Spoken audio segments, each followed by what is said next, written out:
Meeting to order, September 7th, 2021 Commissioners meeting. We have a quorum present.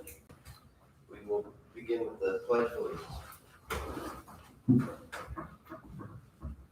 I pledge allegiance to the flag of the United States of America and to the republic for which it stands, one nation, under God, indivisible, with liberty and justice for all.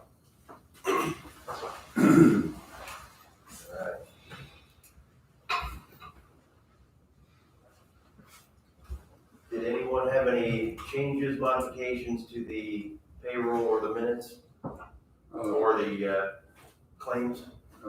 No, except that there are, I think there's 2 payroll areas in there, and you guys are, I'm not sure they both got signed. There was one of the claims that I didn't sign until this morning, so I had a question. Yeah, I saw that, but Nobody had but one here. Thank you.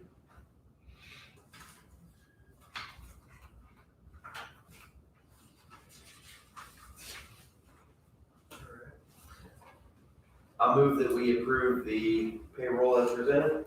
I'll second. Any other discussion? All in favor, say aye. Aye. Aye. Anyone opposed? Motion carries. We have claims. I move that we approve them as presented. I'll second. Any other discussion? All in favor, say aye. Aye. Aye. Motion carries. And then we have minutes from the special meeting that was held August 27th. Any changes, modifications to the minutes? No. I move that we approve the minutes. I'll second. All in favor of the motion, say aye. Aye. Aye. Motion carries. And we also have the minutes from the August 16th meeting. I'll move that we approve those as they're presented. I'll second. All in favor of the motion, say aye. Aye. Aye. Motion carries. Okay. Let's do the highway supervisor report.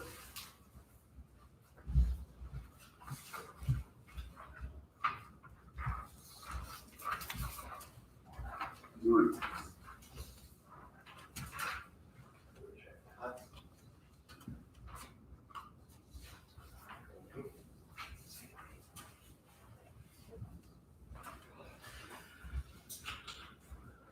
Okay.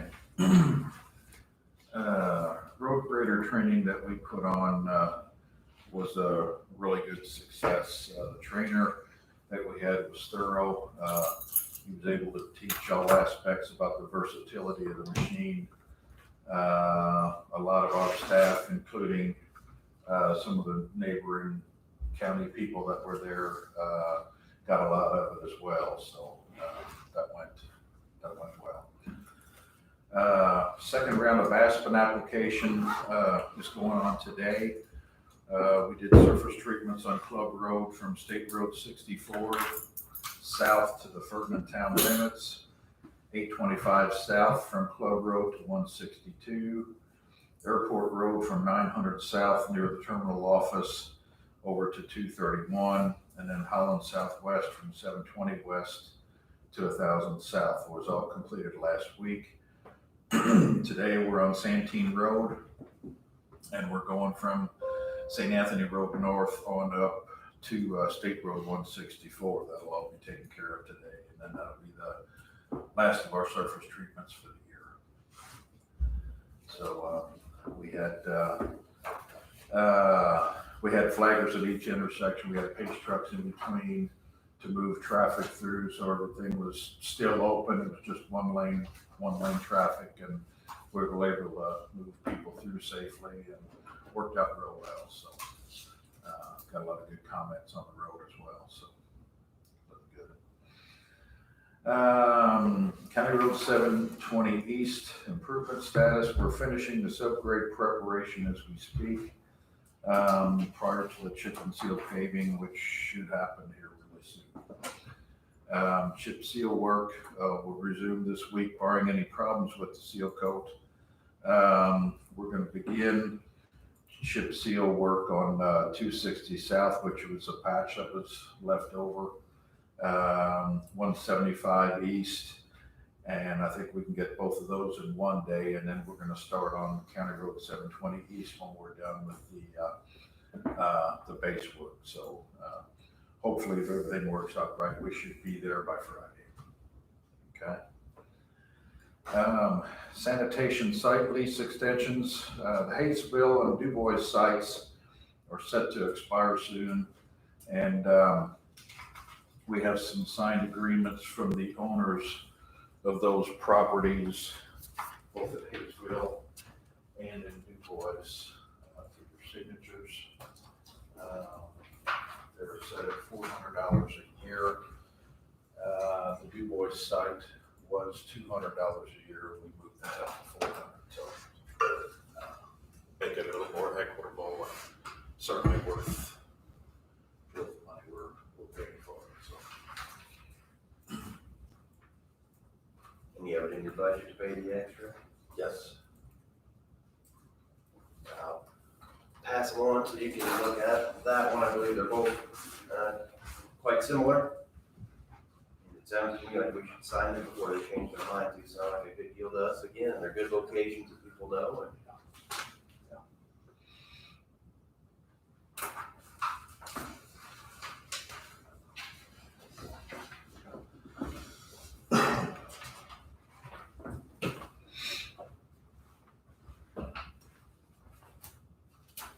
anyone have a comment on the lease agreement or the extension of the leases? No problem with it. I'll move that we approve both leases for both locations as is presented to us. I'll second. Any other discussion? All in favor, say aye. Aye. Aye, motion carries.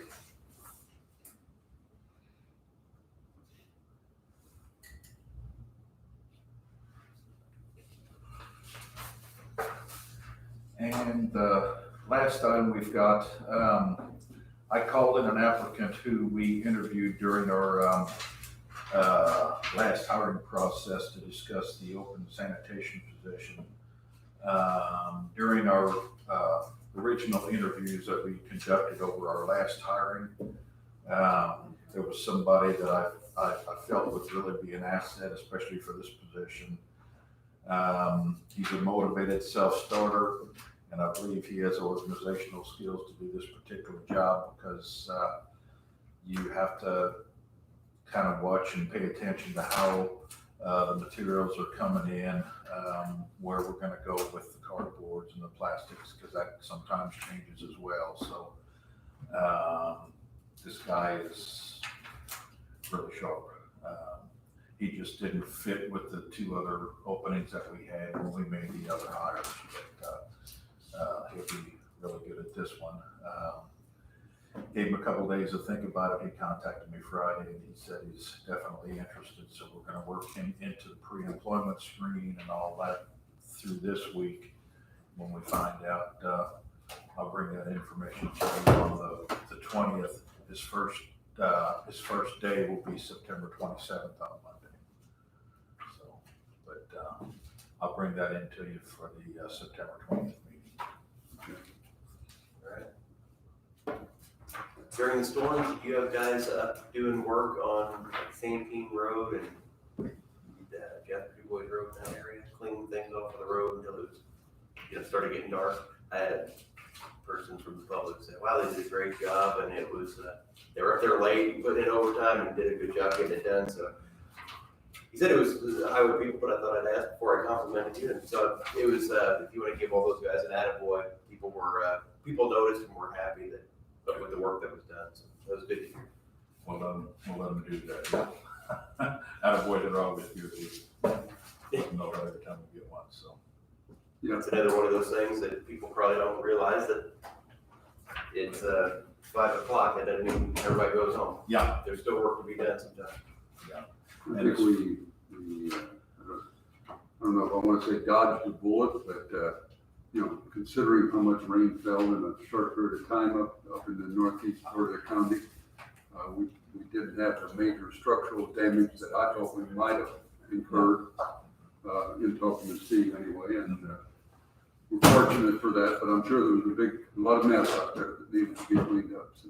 Many culverts were clogged up with debris that just you know, when a big downpour like it comes, it just takes a lot of stuff with it, and they end up at the culverts and get blocked up. That's when water goes across the road or down the edge of the road and starts washing shoulders and stuff out. And there's just nothing you can do till you get there to, you know, to deal with them. So, in a lot of cases, like of a night when it's hard to see and you've got some clogged culverts, it's kind of hard to get in there, especially by hand, especially if you've got a fairly good sized culvert, because if you make a misstep and you fall in there, you can get drugged down into the culvert. So we try to do what we can by hand, but a lot of times the machines have to go out and do a lot of that. Of course, you're talking about trees and big limbs, that type of thing. So, but that's kind of the nature of the beast. So, want to let you all know too, as far as the Jasper Du Bois Road, we are going to be putting fault lines down as soon as we have our other yellows down. And it takes a lot of material and time to flush through to go from one color to the other. So we usually will come back with the fault lines later in the fall once everything else is done. We'll get that done just for public's information. So. You know, I guess we're responsible for putting the railroad crossing ones back down too and all of that. Mhm. I think I saw that on 300 North where there's, you know, we sprayed over it. Mhm. Good. Okay, that's all I've got. Good, thank you.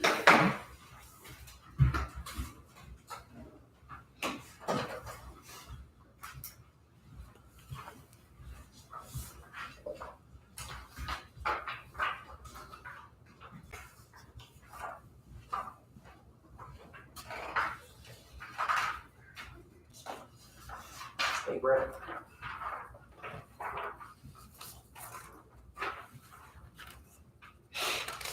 Thank you.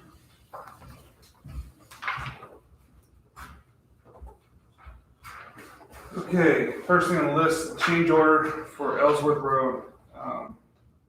That was completed on 8/12, so August 12th. The grade one, it was a net decrease of $350.28. Steve and I both reviewed it along with the contractor who signed it.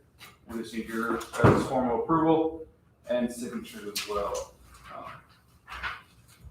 Attached is the change order. 2 copies. I'll make a motion that we approve the change order for a net decrease of $350.28. Second. And the invoice, if you want to see it. That's it. We'll just see it. All in favor of the motion, say aye. Aye. Aye. Motion carried. Say there are 2 copies. So. Aluminum forms, nothing to report. I talked to the salesman on Thursday last week. Did an update. He said he'd have it to me. So I haven't got it yet. We're still waiting. So, update on paving projects. Jasper Du Bois is done. Division's done in 575. So those are our community crossing projects. Those are complete. 600 West is scheduled for next week. E&P has told me that they're going to be paving Ackerman this week sometime. I was going to go out there after the meeting and check out and see what they're doing. Ellsworth is done. That's the change order you did. The 420, 170, and 430. CNR is not 100% sure when they're going to get to that one quite yet. But the 630 and 400, they're hoping to be there next week, if not the end of this week. So that's where we stand on those. Courthouse revitalization with the city of Jasper. We have a meeting on September 14th. I know that Mike and Becky are going to be attending. Would you guys still like me to stay involved? Okay. I mean, I will if you want me to, but if you don't want something else, I can do something else too. But I want to make you aware of that. So that's on the 14th. And then the Patoka Lake Water Control Manual update. There's a meeting on the 29th. It's all virtual, but I'm going to sit through that too to get an update on what's going on there. 29th, I think I had that on my calendar as well. So just want to let you guys know about those 2 meetings. You guys got anything for me?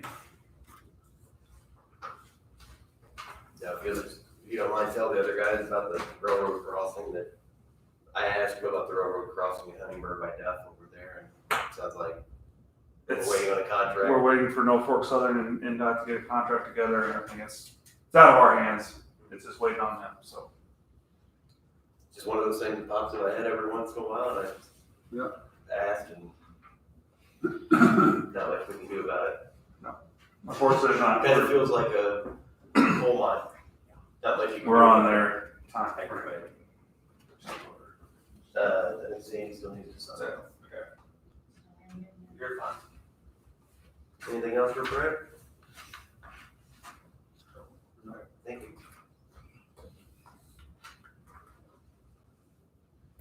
Sandy, mind if I go ahead and do this reappointment? We have to do a appointment for the Du Bois County Community Corrections Advisory Board, as Mr. Long has passed away, so we have to fill in the remainder of his unexpired term through December 31st of 2022. The new juvenile probation officer is Michael Mueller, and just by the nature of the statute, he is the person we need to appoint. So, anybody have any questions or comments on that? I'll move that we appoint Michael Mueller to the Community Corrections Advisory Board. I'll second. Any other discussion? All in favor, say aye. Aye. Aye. Motion carries. Just to approve.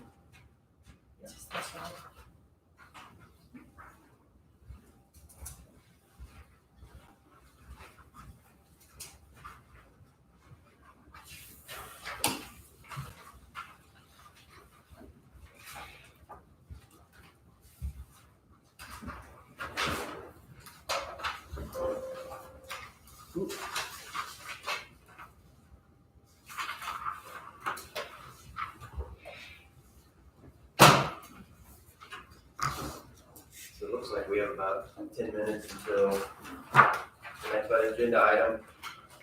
If it's okay with both of you, we can discuss the regional sewer district study. Commissioner Hostetter gave me a copy earlier this week. I don't know, Commissioner Bromas, if you have one. I just got it this morning. Okay. Maybe would you like to discuss it maybe in the future, or should we just give it a brief overview Yeah, now? let's go through it. Commissioner Hostetter, you want to give us any of your thoughts on it before we? I've been kind of picking my way through it. This is the second rendition of it. Making my way through the first rendition. There were a few things that needed to be changed, but I think we're getting there. I don't know what else to add. Couple things that stood out to me. I believe the first one was the price of how it breaks down per household. So it says there are over 700 properties in 15 unsewered communities that are not connected to a sewer system and rely on septic system. And do you think, I don't know, I don't have anything really to base it on. Is 700 an accurate number of homes that don't have it? Is that, I don't know, for some reason that seemed low to me, but maybe that's accurate. You know, just when you said that, I questioned, what is a community? In other words, if you're living out, a mile from your nearest neighbor, are you considered part of that, or do you have to live in Hayesville or Du Bois or Ireland? I guess that's a good point. So I didn't know what that number meant, if that was. And then again, when I say, do you have to live in Hayesville, what is in Hayesville? But long story short, when I went back to I read the whole thing on Sunday, and best case scenario, they're looking at $39,000 per home is what this ends up costing.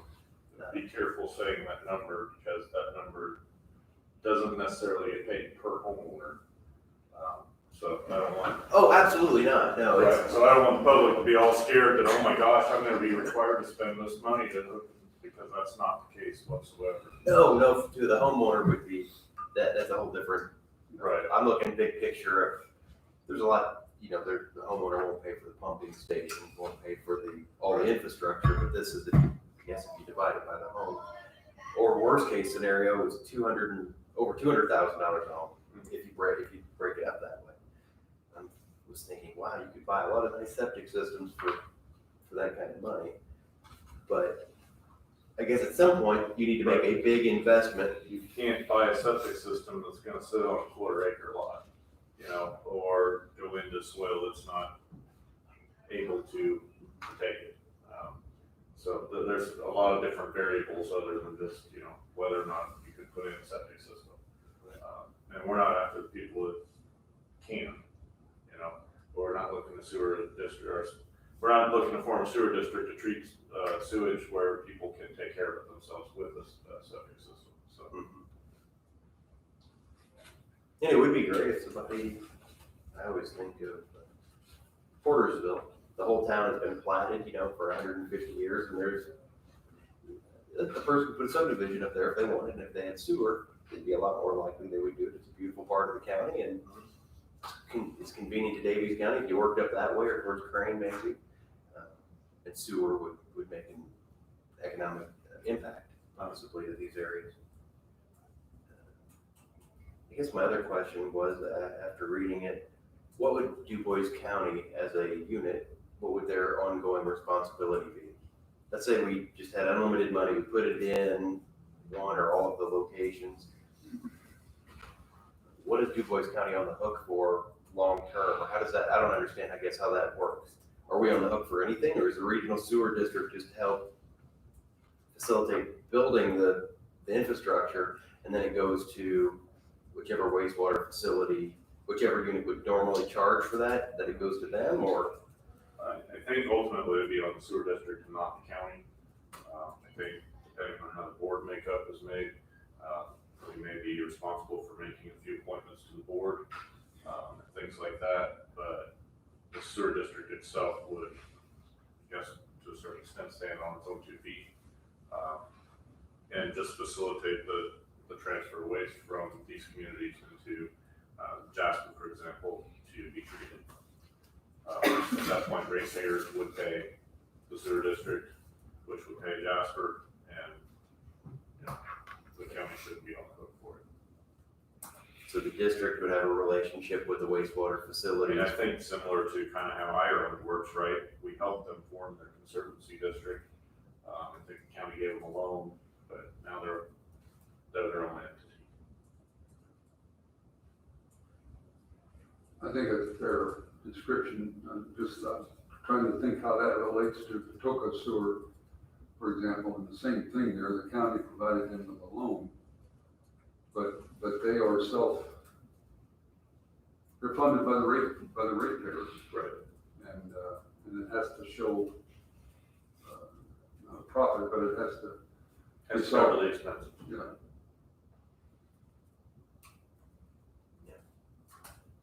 And the other thing that stood out to me was that TIF was the only funding mechanism that was mentioned, how to pay for things, so. And that always gives me a little heartburn when I hear the word. Right. But this is the kind of thing that I think it would be, Right. that it was intended for. I think if we used Hayesville as the example, and we were going to try to sewer Hayesville, that would be an ideal tip zone, Hayesville, or Hayesville and Portersville, you know, the two got lumped together. I do think they're looking at several different grant possibilities, as well as the possibility of using some of the ARP funds and stuff like that also, so it wouldn't be solely TIF. So I thought it was interesting. I didn't know much about a lot of this.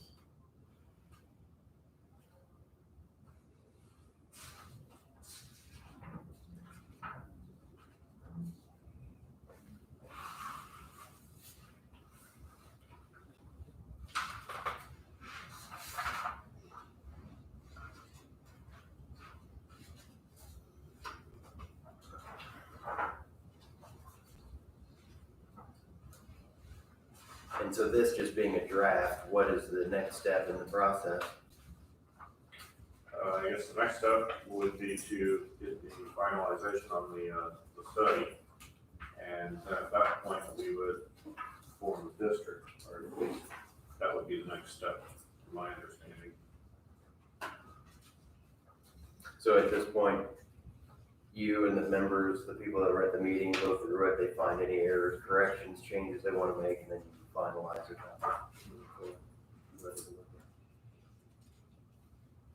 Okay.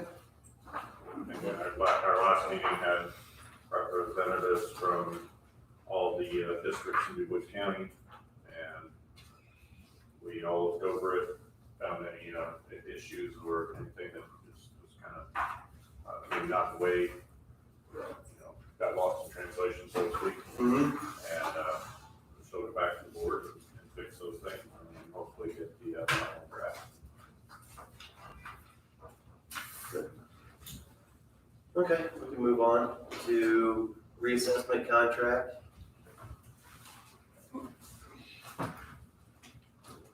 Good morning. How are you all this morning? All right, Angie. So, Angie Kiesler, Du Bois County Assessor. Here to present the four-year contract for the cyclical reassessment and annual adjustment that was put out for our RFP bids, and we received one bid for the contract, which was with Tyler Technologies, which is currently working in the county for our reassessment purposes. I think I sent you all a copy of the contract for your review prior to coming for the signing of the contract. So just wanting to know if there's any questions concerning the contract, or I reviewed it, I have no questions or comments. Anybody else? No, I don't think I do. I mean, you don't have any major concerns with it in any place? no, I think, I came You've reviewed it? to you prior to doing the RFP and mentioned that I was looking at adding additional services to the contract, Right, and that was done, which resulted in a slight increase in the contract, which I feel is going to be negated by savings that I'll have in my township budget, so. I think I emailed you whatever questions I did Yeah. have, and so I'm in good shape. I'm ready to sign. Okay.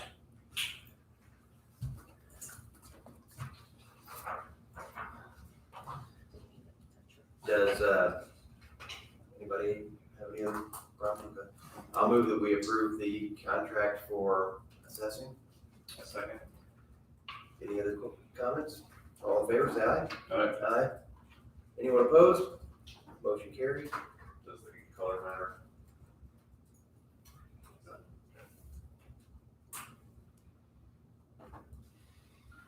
You guys all Feel like switched over it's to in blue the now, back. so. The thing gave me blue pens, so that's what I use now. There's a reason the banks use blue pens now, isn't it? Isn't there a reason that banks use blue pens? It switches all the time. Oh, it does? Yeah. You only got one It's contract. really Receive good, one it's bid. pen right. blue can't be, or I should say, can't be. Tyler it can't. Technologies. Not on a black and white copier.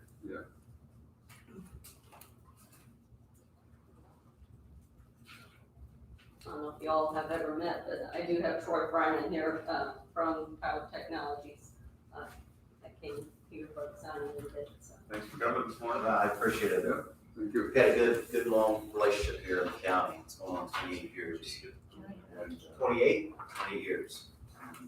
We've been real happy to partner with the assessor's office in the county and providing work for that period of time. So we appreciate allowing us to do for the next 4 years. Of course, also Goodell, he's a project manager, local resident here. We're very familiar with the county itself. So, we thank you. Hopefully I see you all, whether it be an upcoming conference here. If you have any more questions for me, I'd be more than happy to talk to you then, whether it be AIC or the Commissioners Conference too. So, I think we've got a pretty good partnership, relationship over those 28, you said? yes. 28 years. Had some good people in the, still have good people in the office. Yeah, matter of fact, our vice president of our whole division of our appraisal services was here and started here in '93. So he's still heavily involved, but involved behind the scenes. How many counties do you do? 26 overall. Most of our counties are, if you can just look at the state, in quads, 70 and south of east and west is where we provide most of our services. A lot here in the southwest as far as what we offer. We don't bid on a lot of the counties up north just because we don't have personnel there. And that's common for a lot of the companies. They normally stay where they're at. Are there some counties that are doing it on their own without a firm, or Of the 92, I would say there may be 4 or 5 they're still doing it the old? that do it in-house. Hamilton County being one, Marion County being another, Allen County somewhat, and then over in Terre-Haute also. Vanderburgh maybe. They may have some consulting that they do, but for the cyclical, they do a lot in-house based on their staff size of what they have. Right. We appreciate it. Thank you. Yeah, thank you.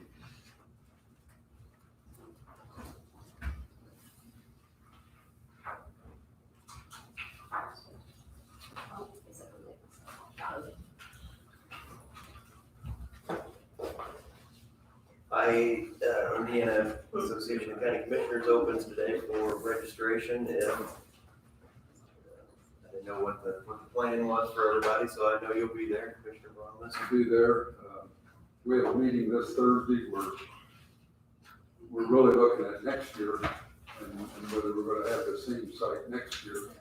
It's the main purpose of the meeting, but I'm sure we'll be talking about any updates and changes or that needs to be made due to COVID and that sort of thing this year. But at this point, it's still a go.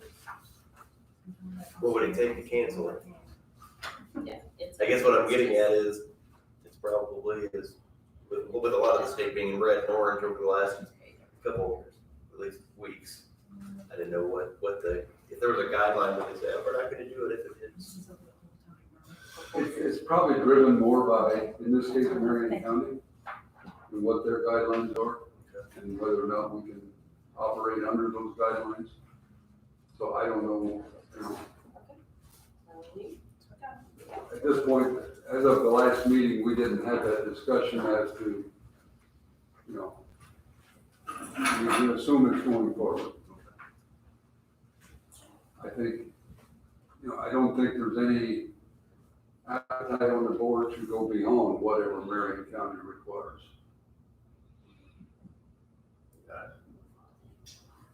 Commissioner Rossett, are you going to the event?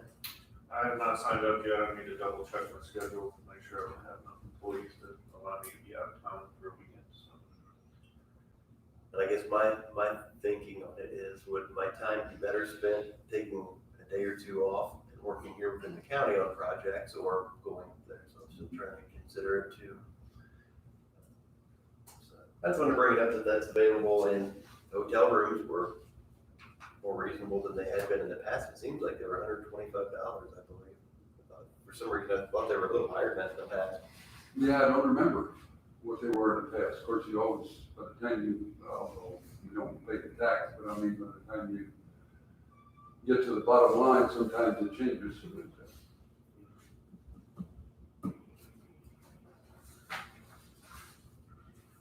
Yeah, I see, of course, is coming up in between now. That's coming up at the end of, or toward the end of this month. Not the last week, second last week, I guess, of September.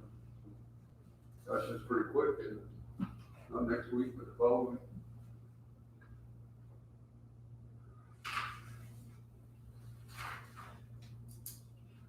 Sandy, I'm just trying to fill some time here until our next agenda item is, have you and Kitty talked about anything more with office updates and any of that?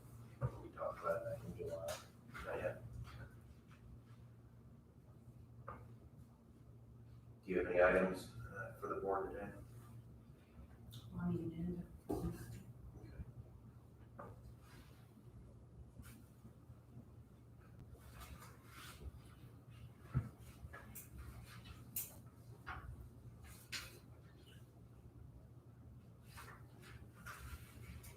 On those office updates, Chad, I did have a conversation with Scott and Art Nardo one day, just standing over there in the courthouse, about those display cases and what we do with those display cases.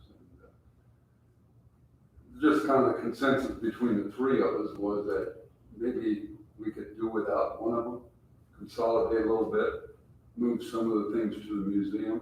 But, so there are those considerations that need to happen too, if and when we do move forward with something. Was there room to scoot one over? Like if the auditor had a window similar to the recorder's office, and you did the same for treasurer's office, just scoot it down over, because it wouldn't be where your doors are now, I'm assuming. You wouldn't want I to wouldn't think so, because Directly behind the security, you security think they desk. want it over further. Right.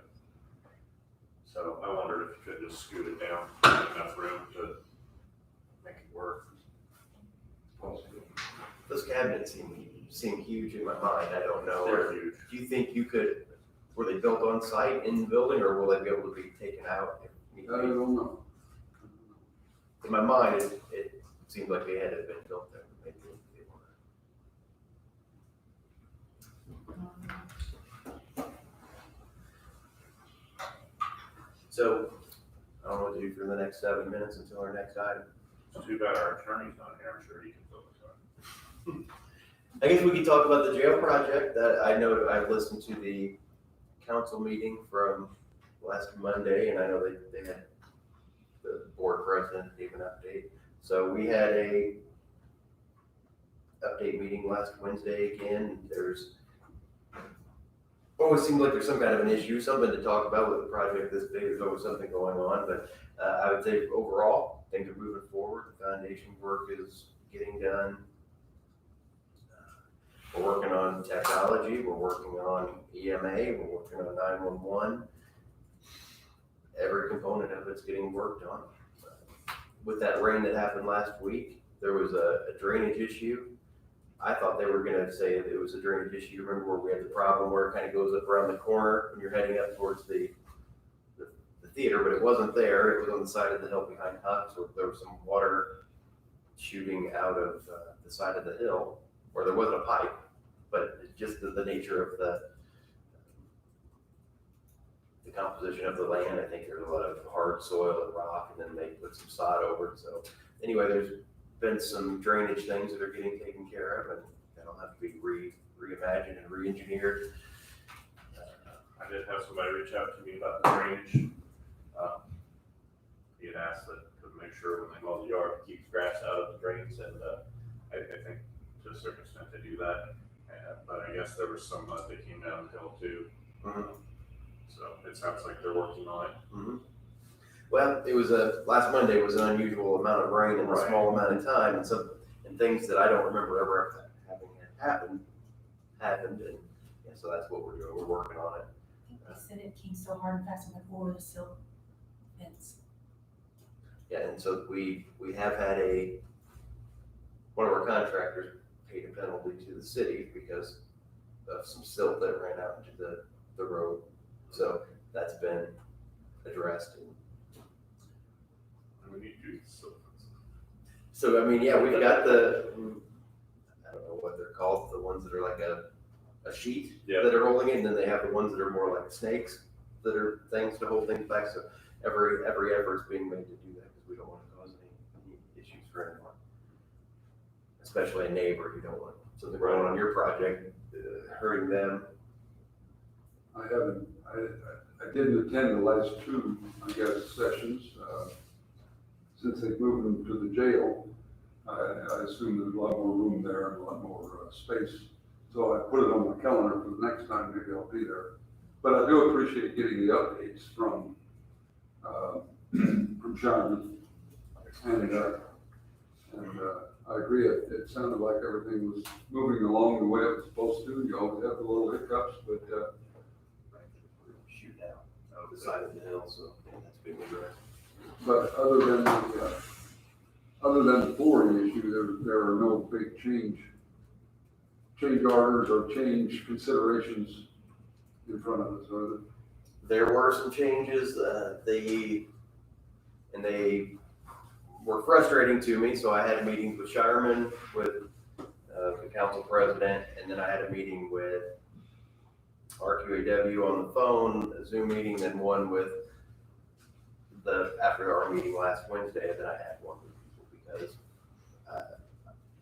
I was getting I get emails and I'm like, what is this? I don't know what it is. I asked for an explanation and I hadn't gotten one in a week, so I was just kind of frustrated about it. So I had meetings with all of those different people. One of the things that was on there was, I don't know the technical terms, but let's just say there's a transformer box here and you need wire to go from here to the next spot to complete the circuit, to get electric to your endpoint. And there was nothing in the bid for electric from here to here. So the architect will say something like, well, they didn't specifically say what you needed. They normally would say you need a certain type, so much that would handle it. There'd be some specifications, and there were no specifications, so the contractor didn't put a price in for it when they did the bid. And I'm thinking, well, whose fault is this? Because obviously you need to have wires from here to here to make it work. The engineer said, well, we have, the architect says, we have in the drawing that it has to be complete. Vague language that covers them. And then the other person says, well, we can't bid it if they don't tell us exactly what it is. So we didn't pay for it. It wasn't in the bid. So we're not paying for anything twice, but it's a change that now we have to pay for it to get it from here to here. There was another thing with the grease trap in the kitchen at the jail. Just a couple things, and I'm like, it was just frustrating. I mean, I could get into it a lot more than that. But there's a few things that were missed, and the bottom line is we weren't paying for it. It's not in the bid, but I just made the assumption that we should have a complete project. Yeah. The bid should be a complete project. The architect should have put out a complete set of drawings that has it, and I'm just learning more about the construction. So, we've had a few changes, but I've made it clear this isn't how I think it would happen, and if this was at my home and these same things were happening, I'd be pretty upset.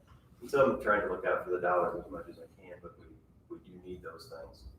We'll pay for them. Do those change orders come to us, or they go to the building corporation? Who signs off on those? Everybody, RQAW will sign off on them, Shireman will sign off on them, and then the county will sign off. County being us. Me. So, again, frustrating, but I make sure that anytime something like that happens, I try to have meetings with them and tell them that I don't really like what I like and what I don't like, so we can protect the bottom line. I mean, there's a decent amount of money for contingencies and for soft costs and for those things, but I told them that's the money that I want to have left at the end of the day. We don't want to use it in the first 3 months of the project. So I'm just trying to keep up on them. I wouldn't say it's a full-time thing, but it happens. And the construction manager has assured me that they will communicate better. They said we haven't communicated as well as we should have. So that's where we are. Rainy day, COVID, part-time, temporary help, Sean Werner.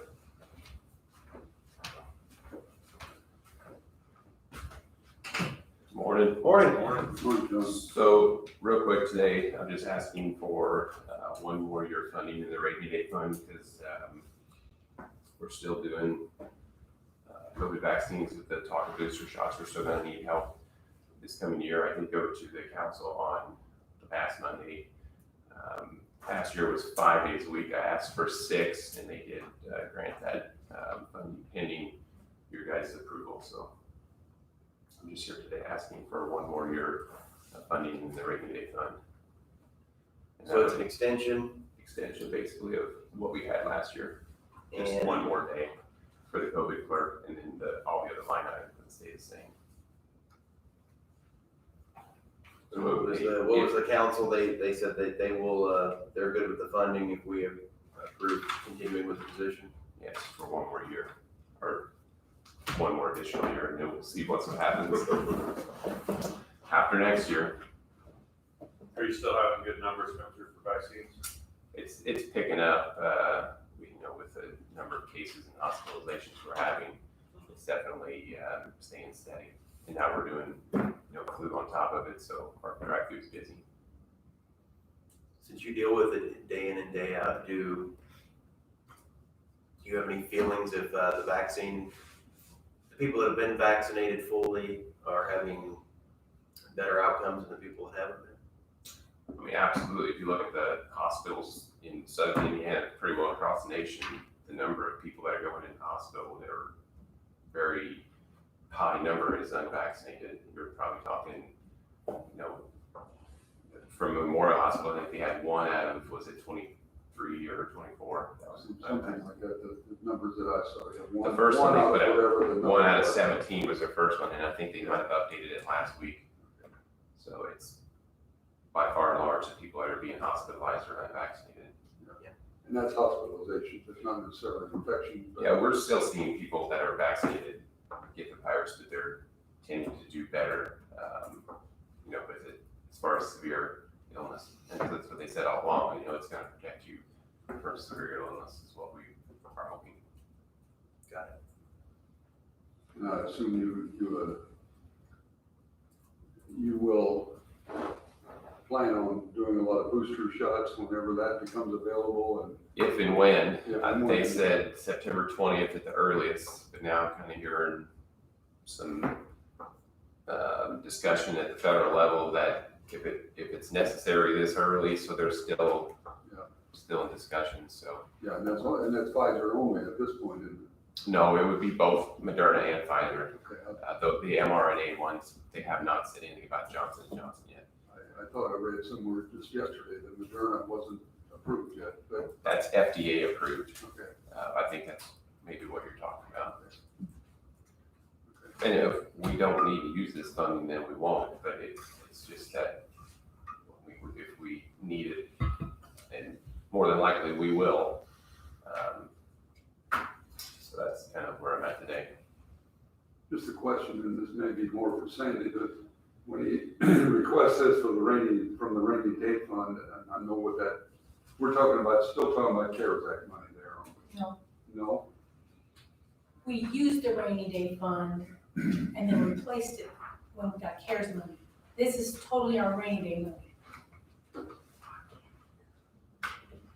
And that fund doesn't get new money unless something's transferred in unused from our budget, so. I guess, and I think I've said this before, that in my mind, when we got that CARES money, that went into the general or rainy day or something.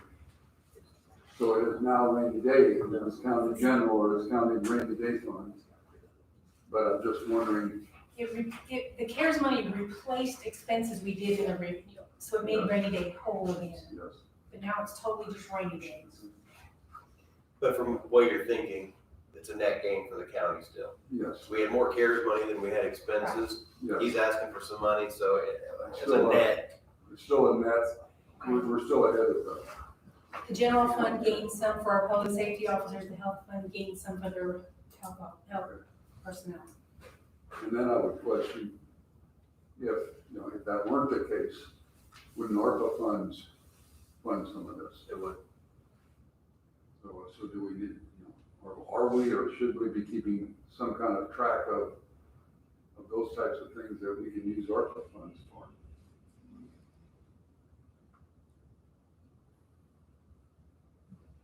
Well, we track what we use, so we can let Sandy or whoever needs to know at the end of the year how much we've used. Which then the ARPA committee could go back and, they're looking for ways to spend this money. This might be one. Yeah, that's true. I'll say we keep that in mind, and I think it's probably a good idea to keep this going at this time. But then if you have any other expenses though, I would say that let's try to consider taking them from the ARP funds between now and the next several years, because I think one of the components of that is to help with agencies like yours. Is that kind of what you're saying? Yes. If there's a need, let's take it out of those funds. Let's, and the other funds, we can do general county services with. Traditional, regular. Traditional, there you go, build roads. All right, well, I'll make a motion that we approve the request for the COVID clerk for one more year. I'll second. Any other discussion? All in favor, say aye. Aye. Aye. And you will extend it one extra day. Right now they have 5 days, and he's wanting 6 days out of it. Yes.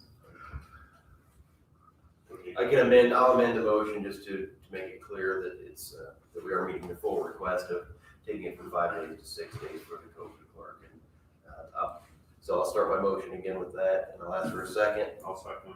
All in favor of the motion, say aye. Aye. Aye. Anyone opposed? Motion carries. All right, and then just to update you, I didn't really need your approval for this, but we went ahead and reopened the testing site because we did finally receive the funding. So that's going well. They're running 150, 200 tests a day, so they're slammed. So it was definitely a need. Glad we got that back over for the public. And I've read the press release, but if you went to the Ruxer location and you, am I reading it correctly that you can get either the quick test, the rapid test, or the other test, or is it rapid only? We do both. So if you want to schedule an appointment, you have to just choose which website you want. So Rapid is at a different website than PCR test, and they're both in the press release. So I think it's DuBois County testing ads.me or just scheduling coronavirus.9.gov for PCR. Can you still do, was there an easier one to remember? Like, it's our shot? That's to get vaccinated, our shot. Oh, so that's a test, that's a different, whole different thing, okay, I was just trying to think. So go to DuBois County Health Department's Facebook page and both of them are on there. Okay, that works. All right. Thank you. The flu shot parade went well. Yep, we did Marilyn and I went through and, yeah, painless. another one this Friday, so send all your friends out, 65 and older.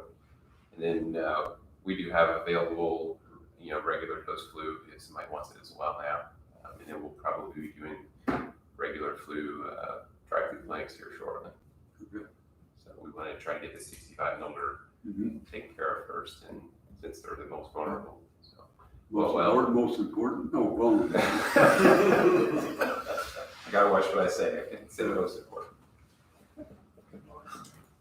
You're on. All right. Thank you. Thank you. Have a good day. Mr. Rhodes, wage classification. Yes, won't take too long either. I know that was on, we had that discussion a couple of weeks ago. It's get brought up, and I actually spoke with a few members of the council on it as well, even prior to the last meeting there. And our recommendation would be the SO category for that one. So it would be in there with like the weights and measures, the veteran services. It's a catch-all classification. The other class. And remind us, what is this? This is for the, new assistant, no, I don't know, that new assistant position, right? Whatever, Yeah, assistant coordinator role.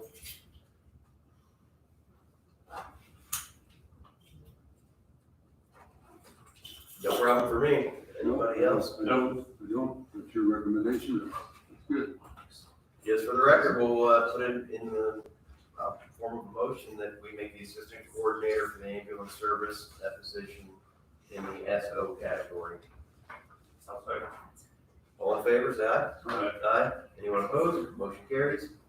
Thanks, sir. Thank you. Do you have a wage range for that or not? I guess there is, but we don't have to set it. Do you know what the wage range is for the SO category? It's quite large, actually. Yeah, that one there is actually, it's open. Yeah, there is no range. Okay. All right, let's take a 2-minute break and then we'll get started again with insurance.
try that, but then as soon as they do that, No, you'll be no. slammed and backed up for an hour.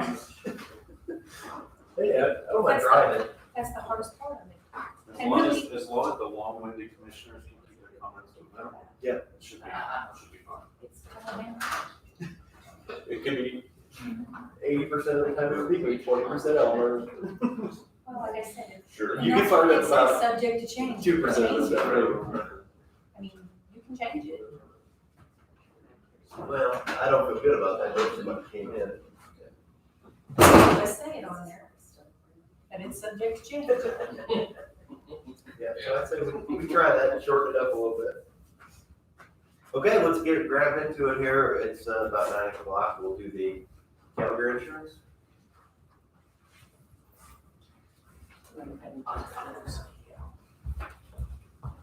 Morning. Hello. Hope you guys had a great long weekend.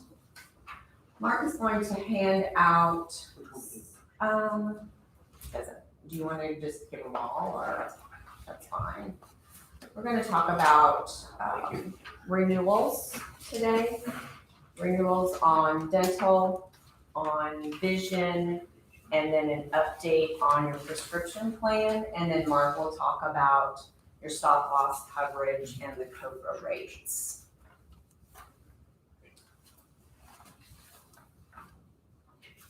So kind of good news on the renewals. We'll talk about VSP first, which is your vision plan. We were able to get a renewal on them for 4 years. So they are at a 4-year rate hold. Very minimal increase, as you'll see.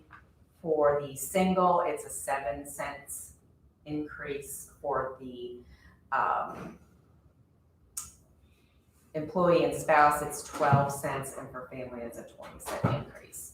So very, very minimal on VSP, and those are going to be on a 4-year rate hold.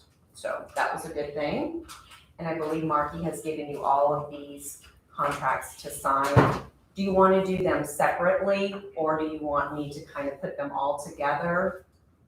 I think we should go separately. That way if there's any discussion or any problems, we can. Address them. And there's no change in the coverage. It's the same coverage as it has been historically, so. And Nancy, I think on the vision one, they didn't even, it just went automatically renew on Right. that one, there was no new signature Yeah. on that one. Okay, So I've got prescription and dental here, so nothing Okay. from VSP. So I don't think having it locked for 4 years, having a small increase, I think you'll probably expect it, and I'm fine with that. Yeah, Any that's comments from good. the other commissioners? Looks good to me. I guess I would, just for the record, I'll move that we accept the pricing and timeline given to us by VSP. I'll second. All in favor, say aye. Aye. Aye. Anyone opposed? Motion carries. okay, great. For dental, just a little bit of background. We did put that out to quote. There's not a whole lot of options for this area just because of the network. So we did go to Delta Dental and have them quote your dental as well. They came back higher than what Paramount was. Feel that the network and the service that we get from Paramount is very good. So looking at the Paramount, there is a slight increase of 4%. We were able to get them to do a 2-year rate hold. And then the 3rd year would be a 4% cap on their rates. So with Delta Dental, Paramount HRI, there's a slight 4% increase, no change in coverage, and that's a 2-year rate hold with a 4% cap on the 3-year. So, any questions on that? We did try to get a 4-year rate hold with them as well, but they wouldn't go for that. So you're saying this is a 3-year? it is a 2-year rate hold. The 3rd year has a 4% cap increase on it. Okay.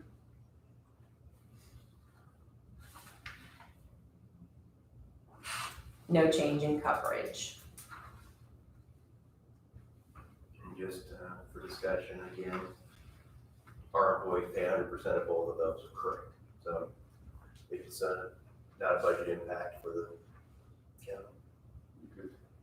I move that we approve the agreement with Paramount Dental as presented. Second.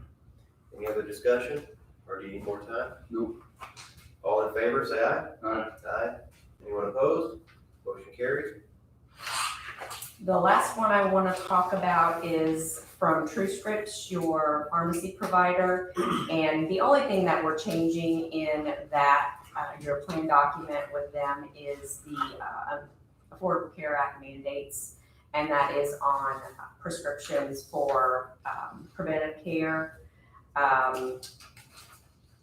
It's an ACA mandate that we have to put that in there. So kind of want to, it looks like a whole lot, but it really isn't. It's, like I said, it's the updates. Yeah, I've got highlighted in yellow on there, on you guys' copy, what actually you changed in there. It's the contraceptive preventive care section.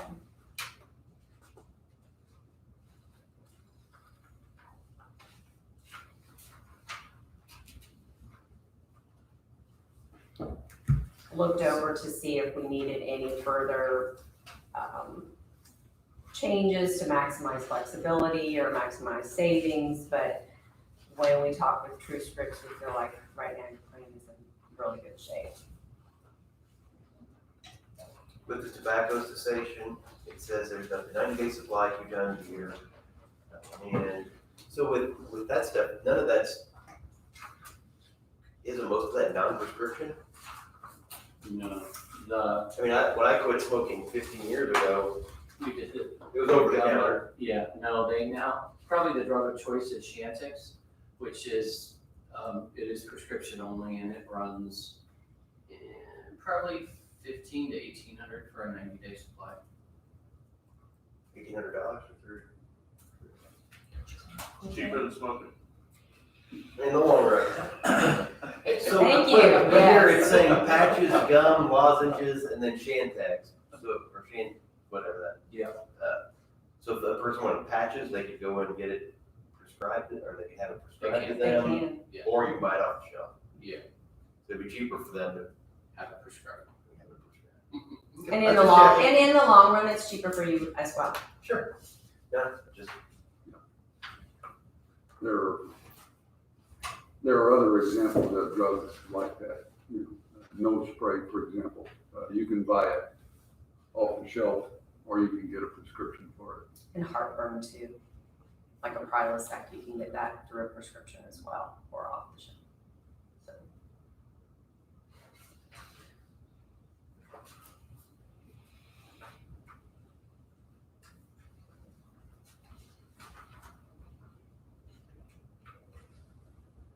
Any other questions? I don't think so. did you think that there were any changes that we should have made as far as the co-pays or any of the percentages we do for specialty drugs, anything like that? Is that anything that was considered? That's what we met with TrueScripts and actually they were here for the review and really there were no suggestions on changes that you guys were really in a pretty good place on your plan. And how do they get paid? Can you please remind me of that? What is that? TrueScripts, it's a per prescription fill is what they get paid. Because I didn't see that. That's not in. That's not in that, no. There is a separate contract now that has the dispense, their fees and stuff in that. I don't believe that contract was up for renewal this year. No, it's not. So these are just, the only changes to this are mandated federal changes that we have to make for Longmont. And I talked to a guy at TrueScripts, just a guy that's a high school friend that works up there now, and he said we're supposed to get a rebate last week, I thought. Do you guys know anything about that? You should be getting rebates. They come directly to the county. Did we get anything last week? Do you remember? I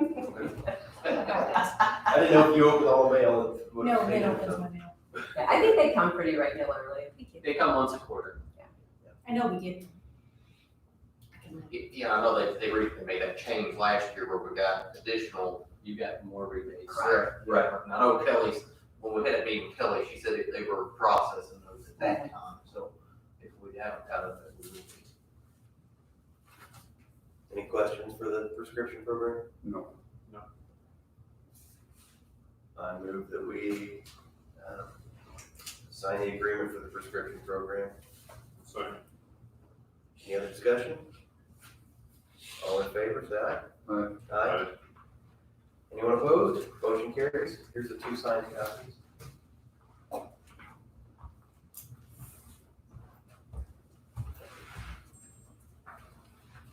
My turn? You're up.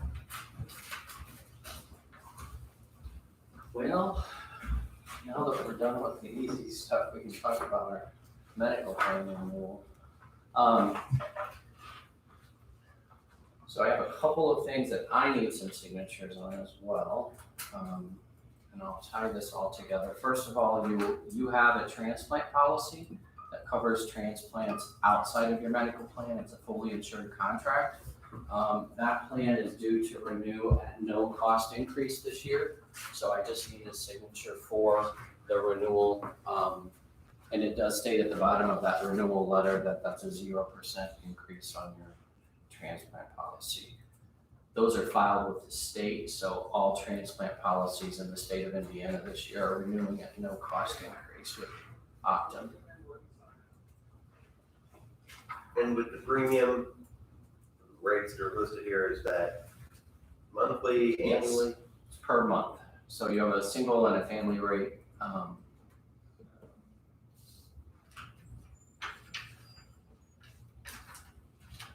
I'll pass this along so you guys can see it before we take action on it.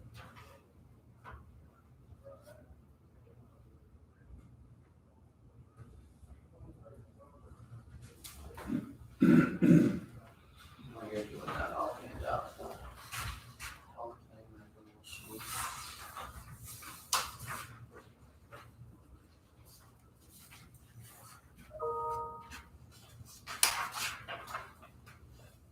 Mark, you got me this thing? No, I need it. Oh, You have any issues with the?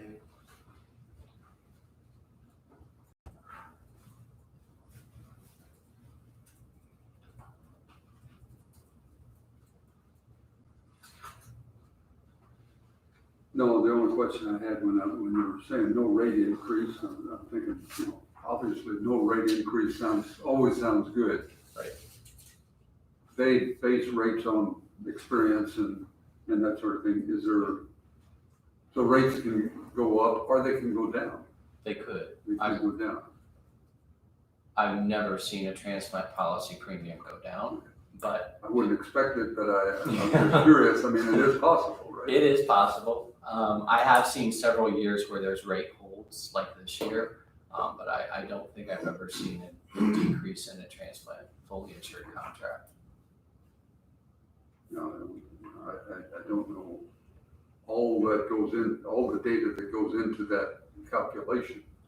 I Yeah, don't so know it is a how fluid full, it is. it's a full, what we call a fully insured contract, so it's regulated by the State Department of Insurance, so this is a division of United Healthcare. They have to file their loss ratios and rate actions with the state every year. They have to declare what their loss ratio was on this product across the state. They have to then say, here's what we would like our rates to be. The state can approve or disapprove that. But usually the state approves whatever, assuming the loss ratios are, warrant the rate increase. But I don't think that, I'll have to go back and look, but I don't think we had an increase on them last year either. I think this is 2 years in a row that they renewed at no cost increase. Which basically tells you they're making money on that product. Right. Right. Or they have yet to find a way to prove Yeah, otherwise. they don't have enough lobbyists in the Department of Insurance to get it through. I'll move that we sign the renewal for the managed transplant program policy. I'll second. All in favor of the motion, say aye. Aye. Aye. Anyone opposed? Motion carries. And it's right now. Did you say it was a rate hold? It's a rate hold. Yes.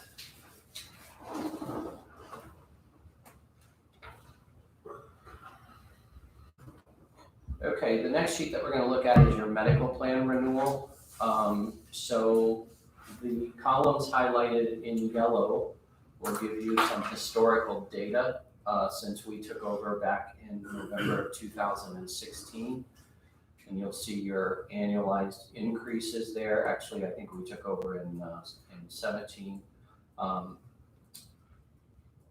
current year is highlighted in kind of a lavender purplish color. You'll notice that last year, the 2019, we had a -3% renewal. In 20, we came in at a 0% renewal. This year, there is a few market things going on. First of all, probably the tightest stop loss market that I've ever experienced. Given that, your initial renewal, as I told you the last time I was here, was coming in about 1 to 3%.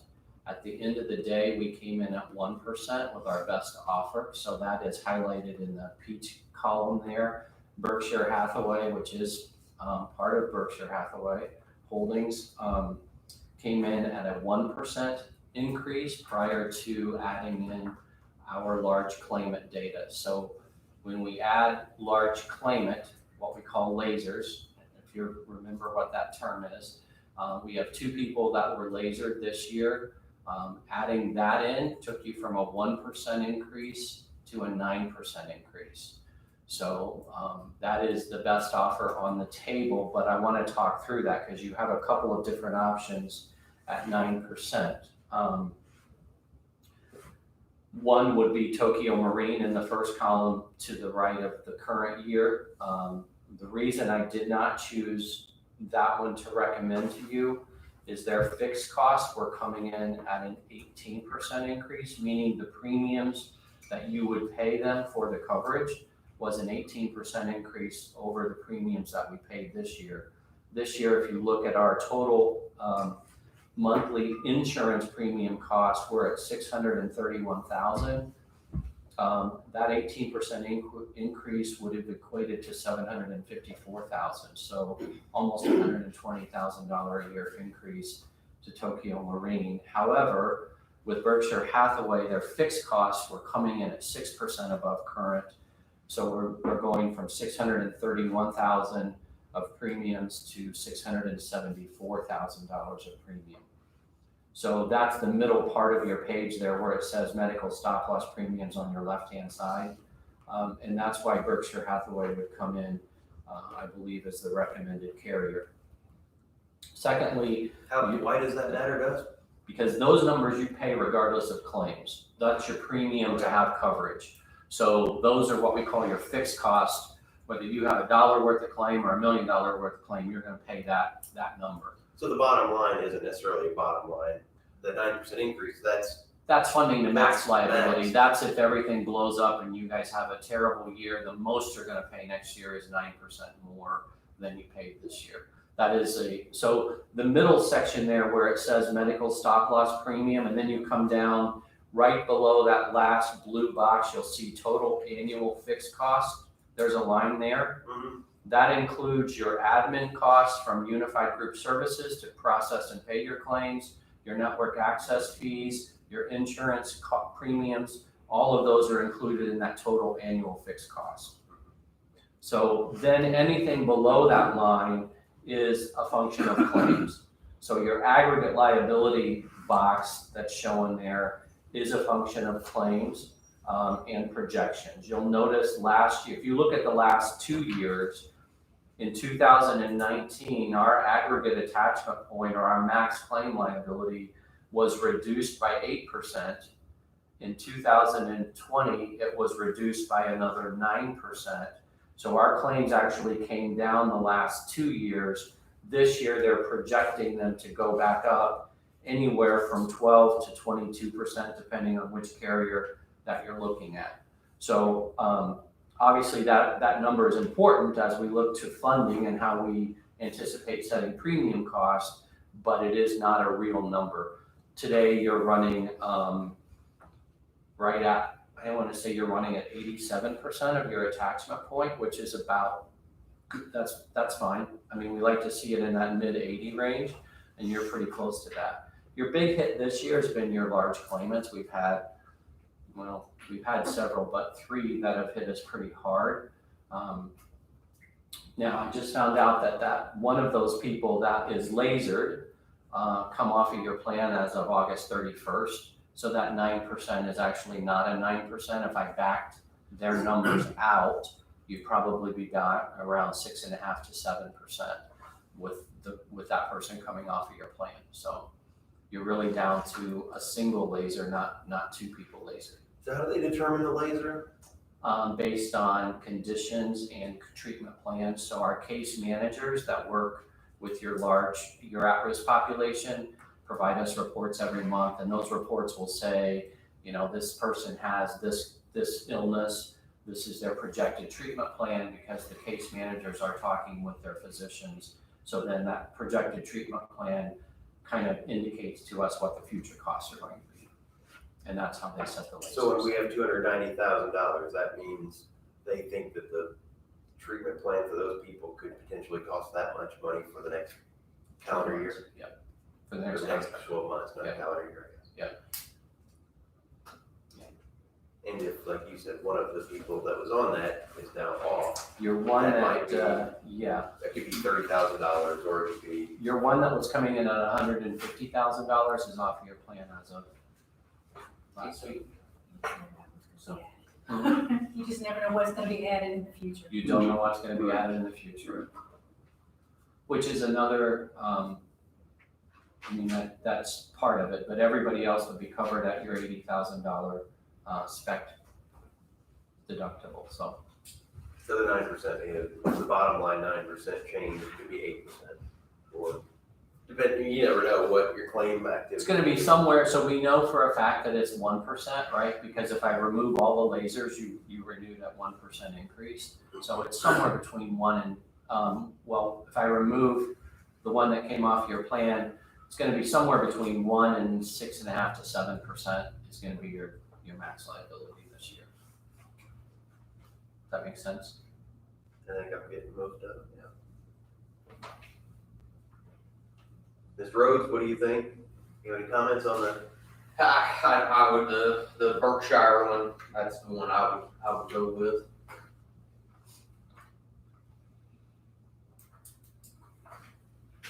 the company that we used back in 16? What happened to them? True? I just see that they're not on the list of, Yeah, so True is owned by Liberty Mutual, and Liberty Mutual has kind of exited the stop loss market. Let me put it this way, they dabble in it today. It's not a strong market segment for them. So they did not quote, they were sent the information, but I would say out of 10 times I ask for quotes, I may get 1. They'll decline everything else, so.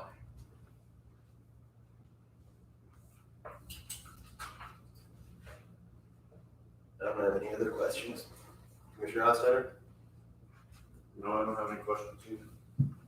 Commissioner Brown? I don't think so. I was initially going to ask why Berkshire and not IOA, but then when I moved down to the bottom of the page, That's right.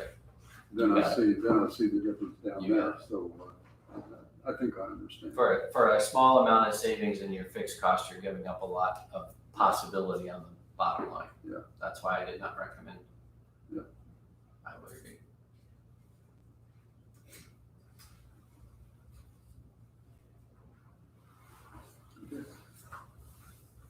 Any questions?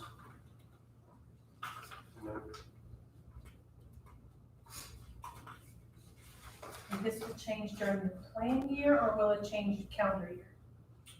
The rates will change November 1st at renewal. And then we'll change to this company January, or November 1. Yes. Yep, we'll get the contracts issued and disclose. We're already done with what we call disclosure, so I can lock the rates in today. So I'll have you sign, we'll lock the rates in. Once the rates are locked in, we'll go to policy issue, have the policy issued and back before November 1st. But yeah, It's a November 1st to October 31st. I thought that, but I want to make sure.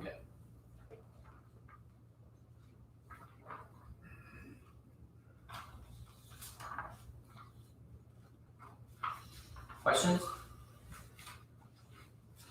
I don't think I do.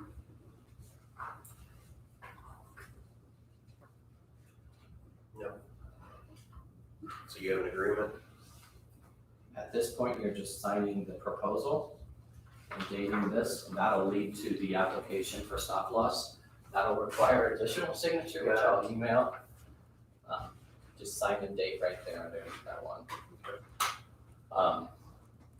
Once I get the application, I'll send that over for signature, and then it'll go to policy issue.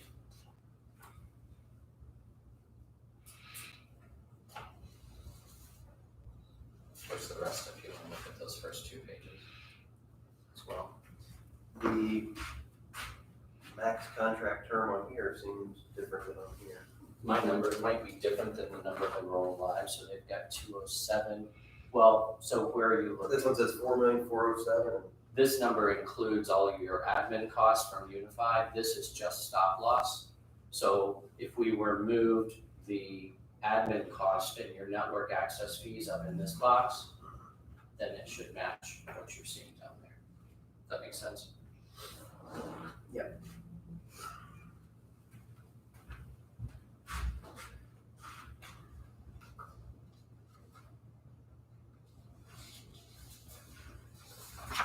Looking at that, I'll give you this real quick. This is just a copy of your renewal from Unified Group Services for next year. The only reason I'm really giving you this is because it will go into our calculations for COBRA premiums. So our COBRA rates, COBRA, you guys understand, that is what someone would pay the cost of coverage if they were no longer an employee. They're entitled to elect coverage and continuation for up to 18 months. So we will be changing our COBRA rates as a result of the new contract. The COBRA rates do go into place January 1 of this year. We don't change COBRA rates with contract. We only change them one time a year. So the way the COBRA rates are calculated is I take all of your admin fees up in the little top section, your admin, your network access fees, your HIPAA fees, your teledoc, our fees broken out on a per employee per month basis. And then I add into that your spec and aggregate, your transplant cost. And then I'll add into that the attachment points or your max claim cost, your laser liabilities, your additional liabilities for people that are lasered. And then this will come back down and give me your total medical premium.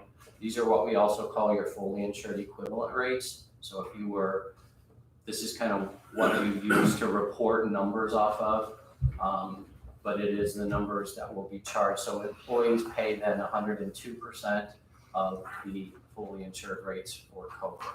So we need, and actually, Marky, if we're going to remove, I'll probably update these COBRA rates now that we have our one person that was lasered gone, because that person was included in these numbers. So I need to back him out and then send you new COBRA rates for approval. Because he's not gonna be on the plan. I mean, we'd be overcharging if we left these. So I'll go back in, and that laser allocation line is the only line that will change, but it'll come down a little bit. So. Okay, so Marky can present that to us at the future meeting. We just need it approved before 1/1, right? So on this one that I'm gonna sign, there's two rows. It says option 1, so are we calling the one on the left option 1? The one on the left is what you currently have. That's an $80,000 spec. So that's your, the one on the right is they give you an option to increase your spec, but that also increases your liability. So they always give you an option, but the contract on the right-hand side is your existing contract. And unless you want to increase your spec liability, then you would renew with option number 1.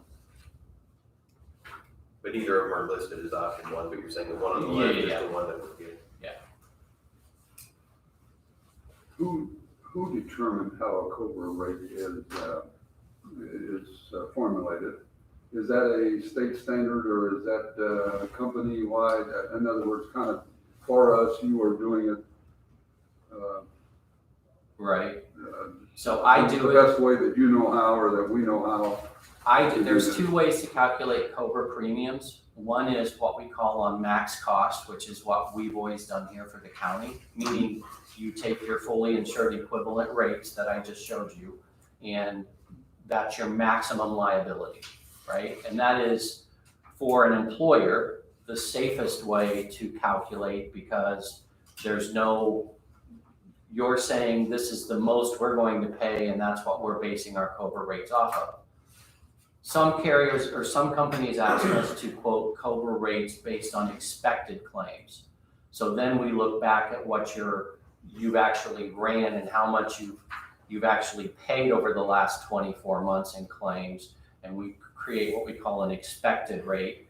The problem with an expected COBRA premium is if you have a bad year next year and you would hit your max liability, you've underfunded your COBRA premium as a result of that. Most of our clients, I'd say 80+% of our clients and all of our government clients always fund to max liability.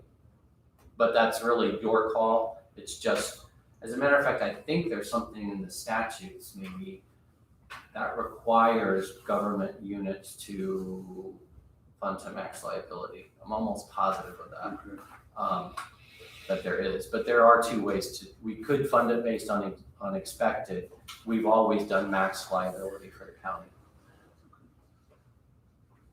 I'm simply asking because I sit on another board, another agency, and our COBRA rates to me seem too low. Then they could be funding to expected instead of max liability. And again, there's risk in there for the employer if they're funding that way.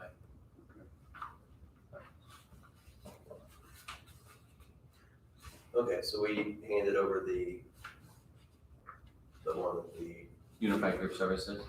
yeah, so Commissioner Bronx is looking at it, and we can make a motion to approve or not approve that. The only change to that is your medical administration went up $1 per employee per month next year with Unified. Went from $20 to $21. They gave you an option of keeping it at 20 if you wanted to elect electronic EOBs. But we decided, I think, in a meeting or 2 ago that we did not want to do that. Otherwise, the only change on admin cost was due to Patoka Valley did increase their fees. 2022, they increased their fees by 50 cents per employee per month. So I did a 2-month, 10-month calculation to come up with your $8.67 composite rate that I show on the COBRA rate calculation. So that's something that will also change 1/1. So are we all okay with the Berkshire Hathaway selection? Yeah. I'll move that we make the recommended selection for Berkshire Hathaway for our stop loss. Second. Any other discussion? All in favor, say aye. Aye. Motion carries. There's that one. So did you're okay with just my signature on that one? That's all I need for now. This triggers another piece of paper, so. Got it. And then what about the Unified Group Services? Do we have any comments or concerns on that?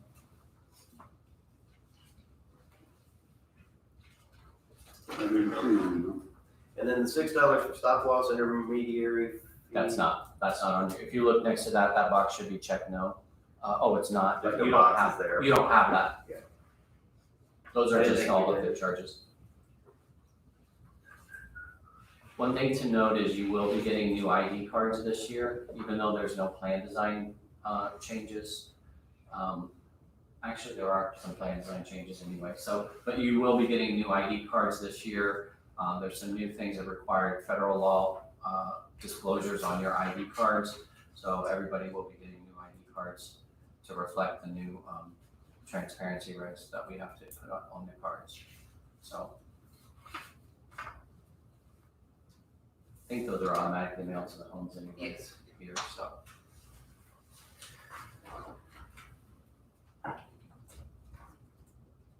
And as far as Patoka Valley, their increase, that same, So what Patoka Valley was doing was they had the way they explained it is they had a little bit of a surplus that they've been using the last few years to keep your rates for the access fees lower, and that surplus is expired, so now they're raising to cover their cost. And it's going up 1/1 of 22 by 50 cents. And that's true for anybody in the Patoka Valley Healthcare Cooperative, all employers. all right. Anything else for Mark? That's Do you all have I, anything else for us? nope, that's all I got for now. Marky, anything else? Nope. Do we have to do anything with the Cobra rate change, or you're gonna? I'm gonna change those to remove that other laser, and then Mark can bring that back for approval. We're putting on the next agenda for 5 minutes. All right, Thank you. thank you all.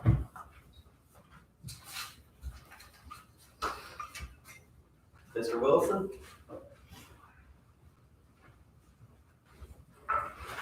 And Steve, if you guys want to go over the or. Fine by me. I guess I should have put it away. Sandy, you can put this button. Just turn it around and I can look at it. If something happens.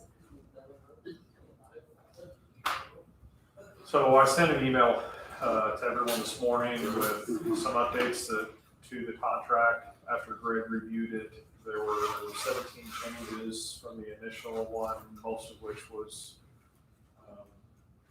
I think, recommended changes to better protect the county on this agreement. It's kind of a work in progress. We're doing the change. This is a significant maintenance for our 911 portals, the answering equipment. Frontier is not offering those services anymore. We had previously contracted with Frontier for those. They were reselling in digital services. We should have a cost savings in the end, but of course we're trying to get through this contract. Now we're splitting the original Frontier contract is being split out. I just, I think Thursday last week, I got a quotes for the services for Frontier for the in-house, which I think I probably would like to get your guidance on what you want. There's risk involved there. If we don't take the high level of service, we have a very traditional phone system out there that we rely on very heavily because it is what 911 rolls to in the event that 911 is full. So I think we're in good standing on the digital portion of the contract after the revisions. I believe the correct thing for me to do probably is to present it to my 911 advisory board on September 20th and ask for their blessing to move forward. I don't know what the commissioner's meeting schedule is after the 20th, before the 30th, because I need to get something in place before the 30th. That's when my 911 Solocom contract service expires that we currently pay for through Frontier. 24th. 20th and then the 4th. The fourth. The 4th, then that's the problem. So our meeting is the same morning that. Yeah, we have it in the evening, we have it at 6 p.m. I think on the digital portion, what I'll ask then is permission to sign after I get a vote by my advisory board. If I could be the signer after you guys review. There's no other way unless we convene some kind of special meeting. I don't really know what the meeting rules are, but I think it's a financial matter. It is a matter for the advisory board to address and for me to have them discuss and make decisions on. So what is the extent of the contract? Let's start there. So there are 4 units in the contract, 3 of which are at our center, 1 of which is at the city. Yes. These are the actual 911 answering computers. The terminal itself that 911 calls come to, that allows the call to be answered and in a headset in a what I would call a dispatch way to answer the phone. On those terminals, they also have the ability to transfer calls, to call other entities that are programmed in.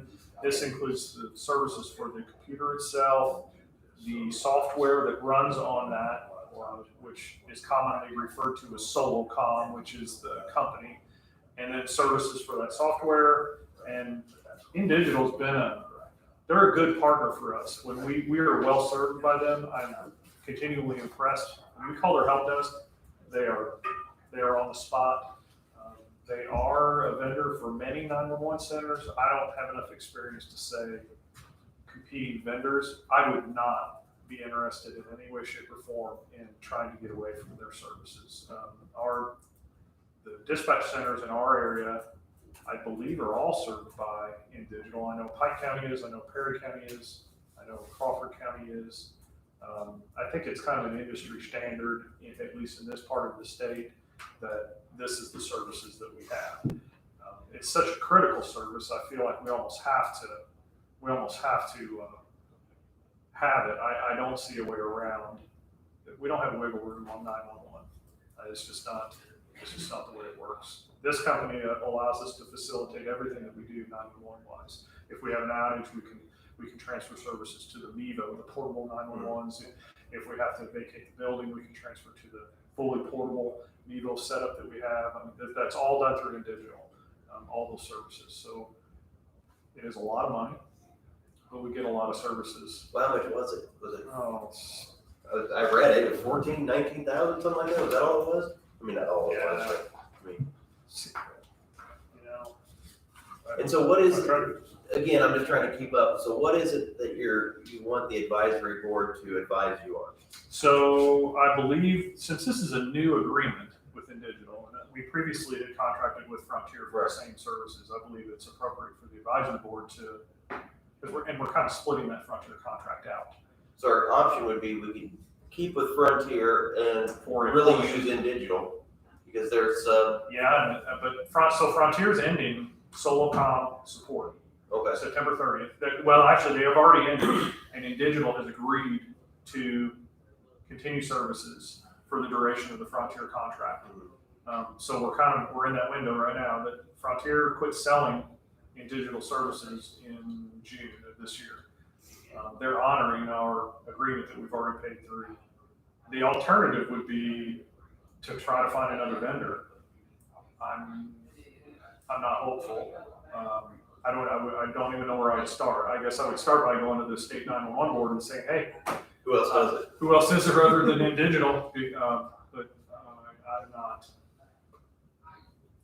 Unless the decision would be made for me to do that, I'm not interested in doing that. I don't think that's a good pathway.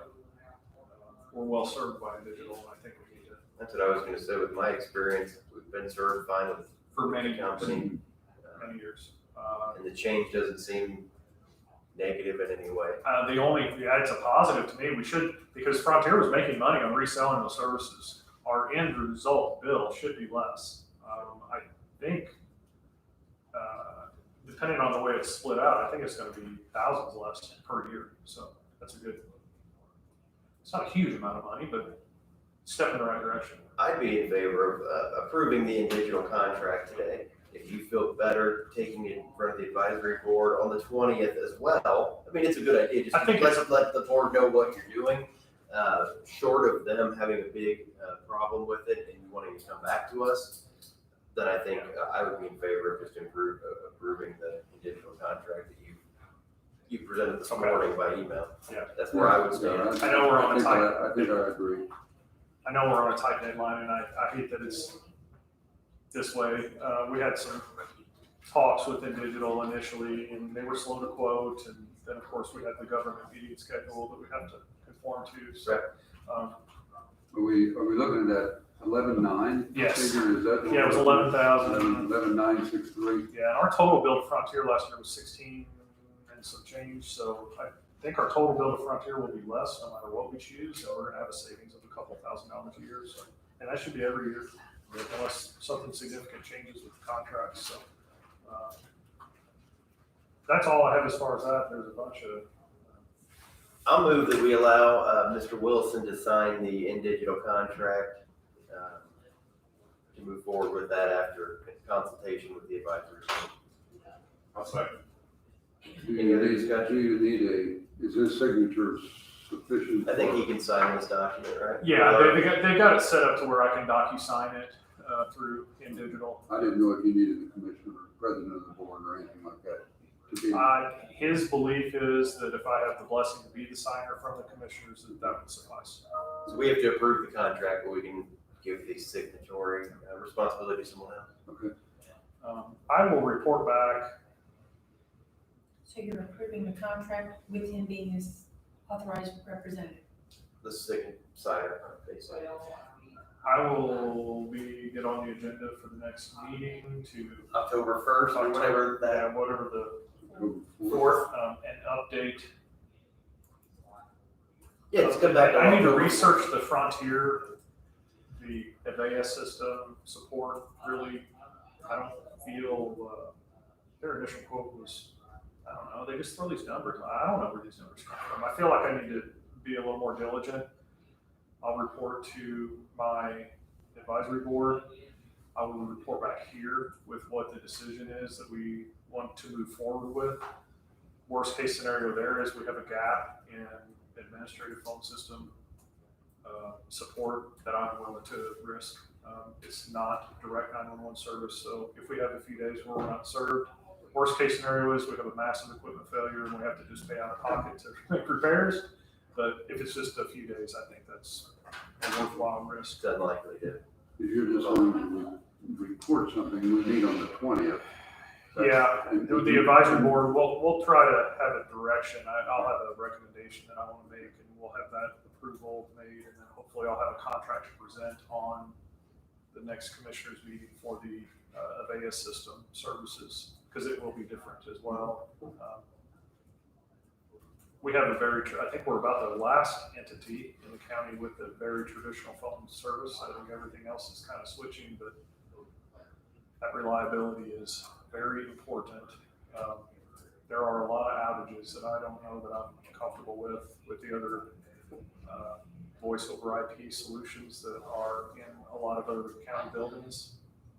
I'm skeptical at this point. I would like to see cost savings, but I'm very skeptical that the reliability will meet our needs. You think our voice over is, we have more outages than? Yes, than the, absolutely. Okay. Yeah. And most of the time that's okay. You know, for most work of the day, it's okay.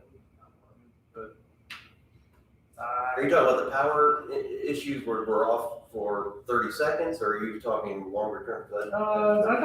We don't really have an issue. no, the courthouse is probably a little more reliable. The newest switchover has been the sheriff's office, which has been problematic. We're still working on that issue. I'd love to join with somebody and partner up and have some cost savings, but we've got to get the reliability in place before we do that. I'll have a few other items at that next meeting as well. I should have an update on the hiring process, which closes today. We have some applicants. We're going to start some in-house review. So it'll be Frontier contract, InDigital contract hiring process, and probably 911 Solocom answering terminal quotes for new equipment, which have been in discussions with the advisory board. That would be the meeting items that I'll have for next commissioners meeting. And I'll have more information when on that. But we're eyeing replacing those 911 answering terminals. Actually, we're replacing the devices off, starting with the devices at the city that we maintain. It's kind of a work in progress we've been discussing since I've been in places director. I'll have more answers then, but we're trying to replace equipment, but we're kind of putting our stuff on hold depending on how the move situation works out. We'll know more tomorrow. RQAW is on site with us tomorrow to do a site visit, power survey, and things like that. We had a first and a second earlier about giving him consent to move forward, but I don't think we ever. No, I interrupted that. That's okay, but I don't think we ever took a formal vote, so I do want to get that on the record so that he can make the sign on that after the advisory board looks at it. So I'll call for a vote on that. So, all in favor of the motion, say aye. Aye. Aye. Anyone opposed? That motion carries. That's from the earlier motion. Wonderful. And we did have a meeting last week, a Zoom meeting. I mentioned it earlier Yeah. when you were, I don't know if you were here yet, but so Mr. Wilson, myself, RQAW architects were on a Zoom, and we looked at the plan for their office. He made some suggestions. I wrote down every suggestion you made so that whenever they bring back the next one, I'm gonna be, did they listen? Did they do what they're doing? Gonna do what they said? And then we'll meet with them tomorrow to further tweak that a little bit. So right now, if you remember when we went through the jail project, we had multiple phases. They give you an introduction, and then you make some changes, then you go to the next phase, design development and whatnot. And we're just working towards getting a final design. Yeah, I think there's a lot of unknowns as far as the electrical requirements and communications requirements that come along with the 911 center. The RQAW is nice to hear that they are not a stranger to 911 centers. They've been involved in some other facilities and have facilitated those builds, and they need to lay eyes on the equipment. I'm not an expert. I don't even know what all is in the building. I mean, I have a good idea, but power requirements and things like that are unbelievably technical, and it's not worthwhile for me to educate myself on every aspect of it. But I do feel good after our Zoom meeting. I walked away from that meeting. My assistant director and I both had a very good vibe. I feel like our discussion was very positive, and all of our information was well received, and I'm very happy at this point. And, my staff seems very happy, and their suggestions are being taken in. More of a better break room area. 2 bathrooms in the building is a huge desire. You know, no, none of my ladies do not like sharing a bathroom with men. I don't blame them. You know, it's just uncomfortable. And they're in there for 12 hours. You know, that's the reality of that work is you're in that building, and it can be a tough work environment. So I'm excited for the possibility of it. The most significant change that I think came out of the last meeting, just picture that it's a square, let's say it's a square room, and they originally were going to walk out to a hallway, walk through the EOC, walk down the hallway in front of EMA, and then would switch or would share an entrance. The new version has them with a little breezeway and then an entry into their facility, so that they don't, for one, it'll keep us from cutting the large meeting room down, the emergency operations center down, and it gives them a little more control. That separate entrance is important for security for the staff. My staff, and I don't blame them, they do not want to be lumped in with the public entrance. They do not want to have that interaction. It is a dangerous interaction at midnight for them to be walking around where who knows who is going to be coming in to see somebody at the sheriff's office. We have to, for security purposes, because of the data that we have, we do have to have restricted access where you can electronically buzz them in and out. I did not like the idea either, just like Chad said, about cutting down on the space for the EOC. That's a space that we very well could be using, and that training space is space we plan to use if we end up there. That's a big need of ours, is that conference room. I didn't want it to be any smaller either. It'd be great if I could have all my staff have a meeting or participate in training. I like where it's headed. And it's not a lot of negatives, so it's an exciting prospect. Okay. Thanks, sir.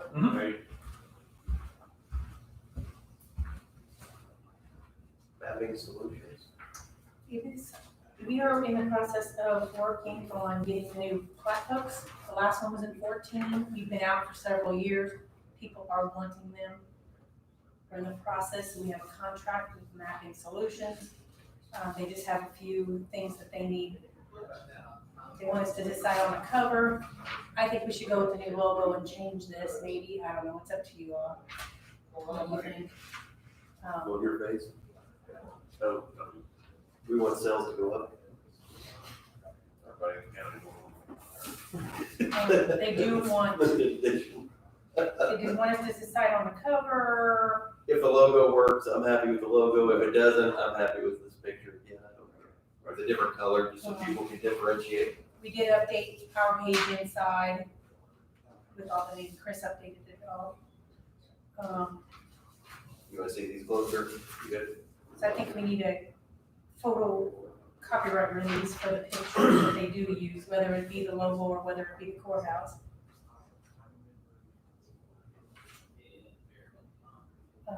We do get that one directory page, so So, do we know who took this photo? I think if we use that photo, we can continue using it, I think. You can also reuse photos from a prior edition if you wish. You can provide filler photos, but they have to be certain size and they have to have releases with them, which we've never done filler photos that I know of. Is there any photography within the guide? It's just the cover, Just the covers were, and the other page I showed you. And there's a courthouse on that one too. right? Again, I don't know who took either of those photos anyway. But they were in a previous one, so and that's the page from the previous book that she just updated the names on. And how often do we do this? 2014 was the last one, but with the last year with the pandemic, didn't work. But we get, I forget how many books, and then we sell them for the cost, so it doesn't really cost the county anything. I think the last books were $25. We get people that come in quite a bit wanting them. We sell them for $25 a piece. And all this stuff commission fund GIS, am I right? People still want these It's more books. in depth on GIS. Yeah, we give them- Because here, the minimum size is what? 5 20? acres Oh, or was it something. 5? I thought it was, so if you have more people in a 5 acre area, all you get is, But like I That's said, terrible. we get people coming in all the time wanting to know if they can buy flat books. They like,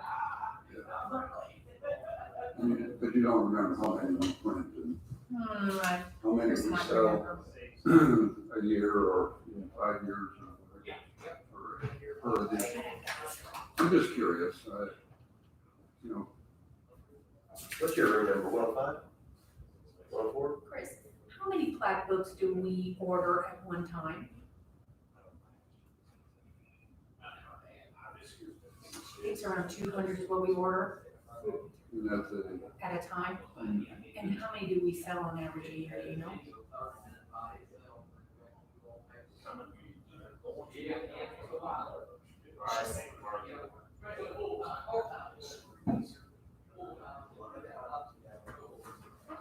She said the first year they usually go out pretty quickly, and then when we order, maybe once or even twice more.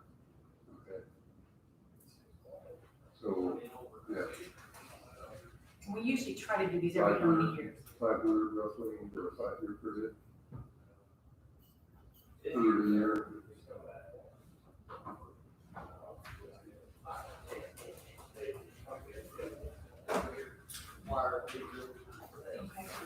Okay, all right, thanks. Bye. We also waited for the new photography this year, so the new photography's on. What's your office number, 104? I think it's 104.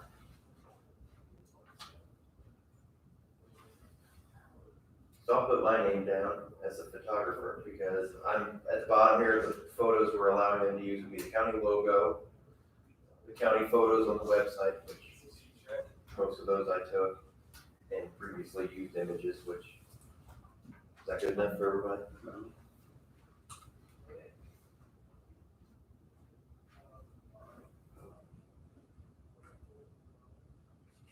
Do you want us to say the book sponsored by the commissioners like it says on there? Sure. Keep it pretty much the same. Do they put advertising in them still? They sell advertising. They probably do pretty well on these. Okay. $3 worth of paper, and that's paid for by the advertiser.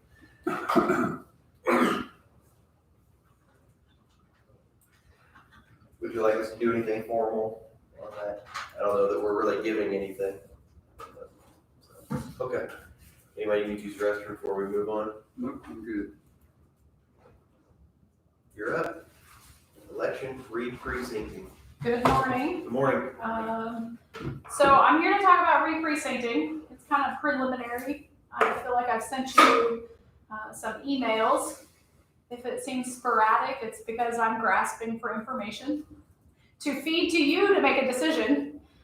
So the commissioners are responsible for precincting.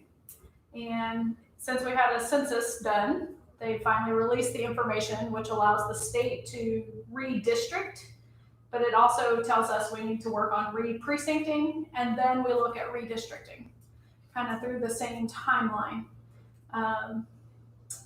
Re-precincting is first. So the things that I have learned is we can address any annexations that have been done, and we have 2 of them, and I've filled out the paperwork we need to do for that. The reason we look at annexations is because it would split a precinct. So as an example, Jasper has 2 annexations, and they did one in 2018 that was kind of in the before I became clerk, but the timing of when we needed to submit the paperwork was off between communications between the prior clerk and myself.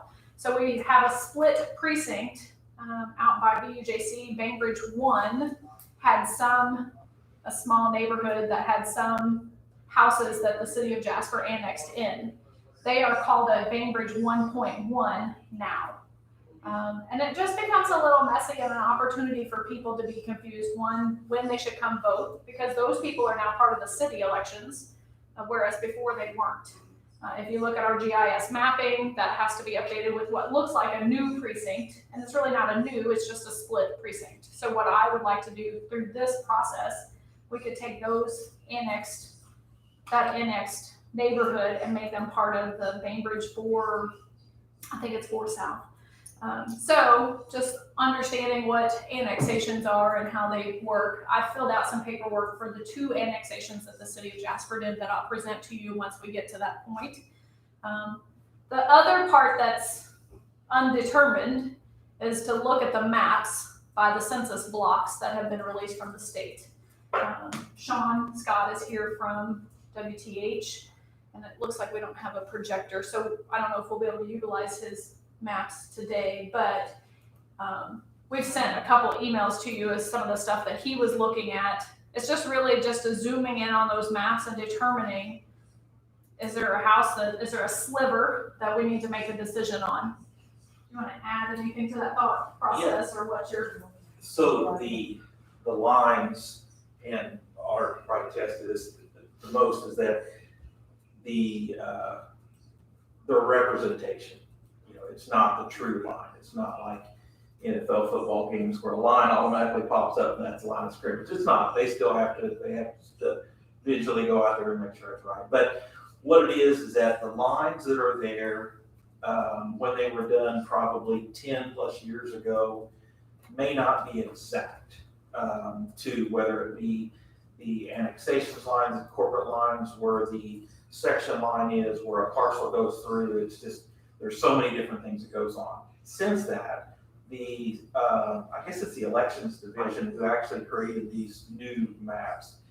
They have used census blocks. Census blocks are literally blocks, and they may not follow exactly with a township line, but what has happened is over the 10 years, their technology has jumped leaps and bounds. And so they're able to really, really clean up the maps, and they're providing a map or new lines that will be a lot more accurate visually. Now, that being said, that means maybe the line moves just a little bit visually, and we've looked through what they provided, and there are houses maybe for this whole area of Jasper that we looked at, a lot of these annexations. I mean, literally houses.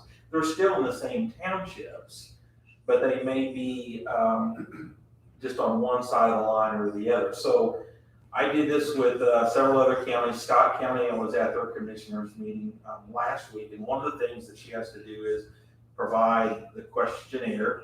Is that what it's called? The questionnaire that. The survey? Yeah, the survey. Are we planning on doing something, right? Making changes? And so one of the things, and you are, so you've already checked that. So like Scott County, for instance, we looked at the whole entire county, same situation. Houses, very small amount. And so you can go ahead and check, yes, we plan on making changes, or we may make changes, but not make any changes. So as a reference to that survey, in communication with the Indiana Election Division, we've been assigned a person to help us with our re-precincting. And I said, how do I know what to check on this list? Like, we have 2 annexations that I believe that will be addressed, and we don't know if we have slivers that need corrections or if we'll just accept it as is. And she said, if we had 2 annexations, she would take the survey and yes, we're gonna make changes. And if we decide, you decide, we don't wanna make any changes, then it's okay. There's no harm, no foul. Like, they work one-on-one with every county. So I've already told Indiana Election Division, yes, we will probably have some changes. If we come back and say, no, we don't, it's not a problem. That form had to be turned in last week, one day. So I just said, I think we're working on something. I don't really know the final answer, but I think we'll probably have some changes. So it's more of a planning aspect for them. For the future lines, these new lines that they've said, this is where we're anticipating going. We've reviewed them and we really like them. And so it's kind of been my thoughts and discussion with our office is that when they, I guess you say, kind of make those official, instead of the different people who do the work here in the county of reinventing the wheel, that you just take their shape files and just turn them into Du Bois counties, because they're a really good clean. And that, as everybody knows, when you get phone calls, well, this line online, but this line on the online map is not exactly correct. And so it's just going to be a real nice cleanup. But we've reviewed, we did the 1.1, looked at the 4 south. Yeah. And it really looks good. It's the only thing where it gets messy is annexations. And that's just, and those are just because they're just not really perfect lines. So when you're realistically, you have 3 people drawing a picture, they're never going to be exactly right. And so this way you're basically saying, okay, this is the one we're going to trace from. Let's trace this one. And I know myself with the town of Marengo, when we got the census this year, we didn't even notice that our annexations that we had done was not to the census. I mean, how do you know everybody you're supposed to send it to? There's just so many people so it's just a catch up. It's just a catch up thing. I feel like I've shared lots of information. Have you had a chance to look at any of the maps or any of the shapefile things that I've sent you? Did you make sense of any of it or have questions at this point? I'd say all the maps that were sent where it showed the red line, green line. Yeah. The newer line makes more sense than the old line did, and it's more square, it's more. Layman would make more sense to somebody than why it would go through somebody's yard at an angle. Yeah. This looks like it was. Yes. It's better drawn, more than the newer one. Yeah, there's not a lot of changes in those red lines and what was the other one? Green line. One was the current and one is the new or whatever, Sometimes yeah. instead of running down the center of the road, and house on one side of the road is in one precinct and house on the other side of the road is in the other precinct, it moved over to take both sides of the road in the same precinct. You mentioned 1.1 and 4S, but you said there's 2 annexations. The other one is, Madison?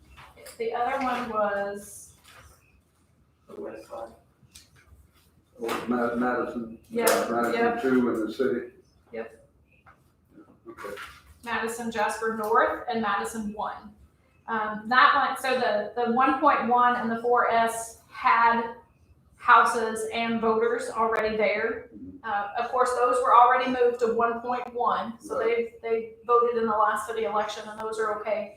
This newer one was just done a couple months ago, and it has 2 houses currently, 1 house on it and 1 being built. So it doesn't affect a lot of voters. It's got a cornfield or a field that Kirstein's plans to develop. So it doesn't even have addresses assigned to the field yet, but those have not been addressed in our voter system just yet, because we'll deal with it through this process. And with this precinct thing, when we looked at that map and it showed that, like you said, maybe it went from in the middle of a house or in front of a house to behind a house, how much leeway do we have? I mean, if we had a good reason that we thought that one house we want to put in this precinct and these other 3 on the street and the other ones, I mean, can it be that managed if there was a reason we would want it? It can be, but I think the thing to think about is where is the city limit lines? I think that's the driving point. I found 1 house on our maps that I need to do a little more looking at. They are listed, the people that live at that house are listed in city limits, and by our current maps, they are in city limits. But when you look at the new precincting lines, they show that they're out of city limits. So I don't know if that's a cleanup effort, if they're really in or they're really out, but I found 1 that was that way, and I don't know if they are correct today or they need to be fixed, or I don't know. So I found 1 of all the houses and the things on the maps I think my point that could change maybe. that I'm trying to get at is, it seems like there's only going to be one right answer. Yeah. I mean, it's. I think the conversation that I had with the Indiana Election Division is there shouldn't be anything alarming. Like because I was concerned, like, well, we've had areas that have growth. Like there's houses that are new in the last 10 years. Like those are the areas I looked at, and I didn't see anything alarming for the precinct lines in those areas. So I don't know how the census numbers comes up with their blocks. That's for somebody else to figure out, but it didn't seem like there was anything alarming, and the slivers are just for us to look at if there's something cutting a house in half and where it belongs. She made it sound like there were several counties that probably would take no action and just let the census numbers or the census blocks take effect. What I will be interested in seeing is the population size or the voter size in each precinct. And you've got minimums and maximums, I think, that you have to work with. Yeah. But we also, take 3W and 2W in Bainbridge, for example.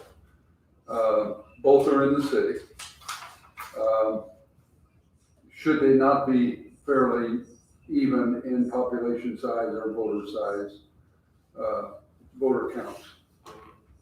I agree, that we can't go out and get some out of Madison or get some out of Bainbridge 1 because those are city limit boundaries. But, I'd be interested in So seeing the what population rules- numbers are. The Do you go rules, by population or voter? well, precincts are based off of census blocks, but you can't have more than 2,000 active voters, and you're not supposed to have less than 600 active voters unless they're grandfathered in.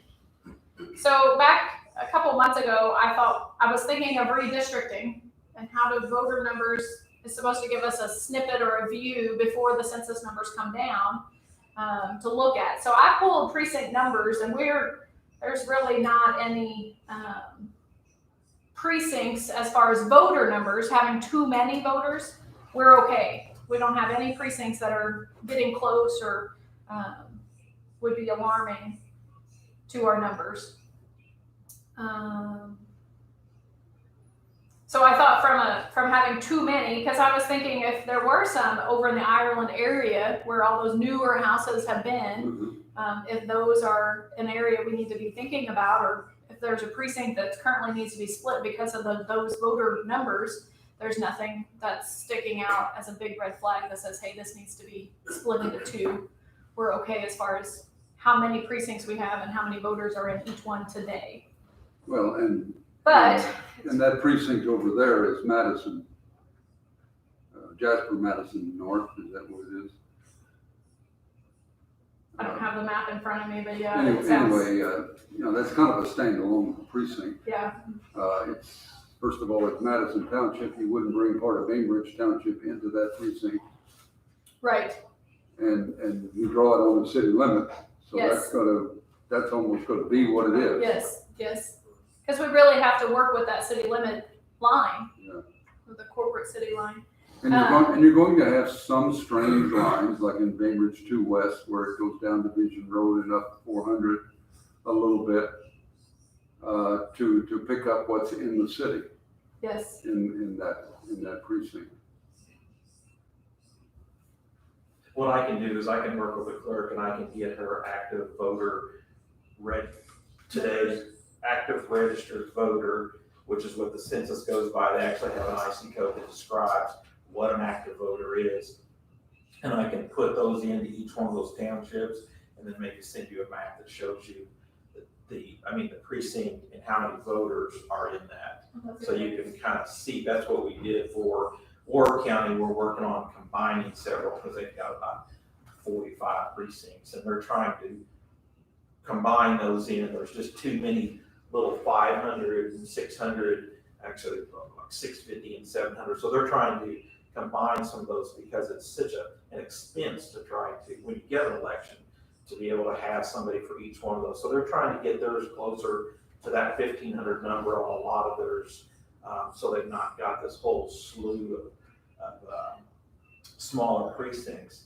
The other thing that is, well, there's kind of two things. There's like the active voters is one, and that's where you can't have the less than 600 or the more than 2,000. But then you get into county council districts, they go by population. So, commissioners, I believe, are on active voters, but then council then is on population, which is also what the federal government is going by. So all this being done, if you decide to make no changes, they may turn around here at the end of the year and go, oh, guess what? We're getting ready to change congressional districts because you guys have to split, don't you? we currently do. Currently do. Yeah, so that split could encompass more or encompass less. And so after you say, oh, we look great, then end of the year, the federal government says, we've changed our mind too. That's something else from the state level. So the state is meeting this month. The House will review maps in the middle of the month, and then the Senate will review at the end of the month and do readings and reviews. And hopefully the Senate will have their final vote on October 1st. I saw an email this morning. I thought it was the 29th of September. They pushed it back a couple days. So hopefully their final vote would happen on October 1st, which is important because if they change our state representation in the county, it can affect, like they're changing districts and it affects us. So if they split a precinct because of what they want to do, then we have to fix our precinct. We don't want to split precinct because of what they've changed at the state level. Again, at our election conference 2 weeks ago, they mentioned in the last census, 8 counties were affected by a split precinct by what the state did. So I'm not expecting what the state does to split our precincts.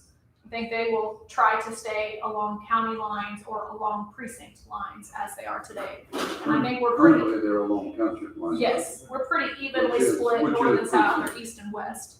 Yeah. And communities are kind of kept together within those splits. Like Jasper is represented by the same, all of Jasper is represented by the same representative or senate. So I think that's their goal, is to not make too much ruckus as far as Du Bois County is concerned when they look at if they make a change here. So we have to wait for them to make their change for their districts, and then we can submit our stuff. But if we wait to do all the work until October 1st, we're going to be behind the 8 ball. So that's why I'm here today, and just making sure you're aware of what's happening and you're doing a little homework on your own. This Indiana Election Division is supposed to be releasing a tool. So I received something Thursday afternoon, and I sent you a copy of Mark Messmer's email this morning that has a link to the Indiana General Assembly's website where it has mapping possibilities for you to make your own maps. I'm sure it's at the state level for districting, but it can help Du Bois County. So as I get more information on the tools that are available to me, I will share them with you, not knowing if you're getting them from other sources. Sorry if you get too many emails from me, but just to keep you ahead of the game and understanding what's happening. October 15th is our firm deadline that we must submit whatever we're doing to the Indiana Election Division. If we miss that deadline, it can affect the end of the year and the new filings for 2022 elections. So I think we'll be okay, but if there's questions that come up from you, please don't hesitate to ask me. And then I'll get with him and get him active voter numbers, and then maybe he can plug those into the maps and show us that as well, so you can think about that as you look at the maps yourself. Is Questions? that something And I you think- want on the public map, or would you just like me just to No. like send a PDF for each one? Yeah, we'll just do a PDF. I don't want to put it on the public site just yet. I think in a comment I made a while ago that I implied that I would like to see balance between these precincts. And it's not so much that I want to see balance between the precinct in numbers, but the council districts, both city council and county council. And council districts incorporate more than one precinct many times. So there can be imbalance in the precinct and still be balance in the council districts. This was a spreadsheet. I thought that I sent this to you. It may have been some time back, and I just have one copy. This was, these were active voter numbers per district, per precinct, when I pulled those numbers, just as a snapshot to begin this process, to see if there was anything alarming. Now, these are not broke down by the specific precinct, but you can see them over here, more in the city limit options. And I can get that more detailed. Are these voters or? Those are active voter numbers. Active voters, active voters. People who have voted, not. People that the registered. Indiana Election Division consider active voters. I don't know the exact parameters of that. There's an IC code that gives the dictation. If you look in the system, there's active voters, there's inactive voters, and then there's pending, meaning you may have submitted your voter registration and you aren't completely active yet because it's still in process. Inactive typically means you haven't voted in, I think it was 2 general elections or more. You don't become inactive until at least 2 election cycles. So anybody that's probably voted in the last 2 years of elections would be an active voter, would be my assumption. So you got registered. You can have that, yeah, you can have it. I have it saved, and I'll work on getting some updated numbers, since I feel like that could be a couple months old. I'll try to work on getting that most up to date to share with you, and that's what I'll share with him to put in the maps.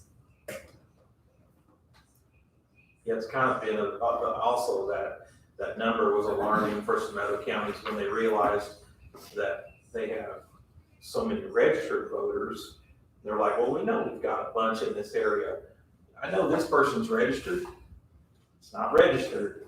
It's whether or not they've been active, and they do have, and so the SBRS monitors those and ticks them yes or no. So it's also a good publicity thing to get out and vote, because it does help. Stay numbers. active, yeah.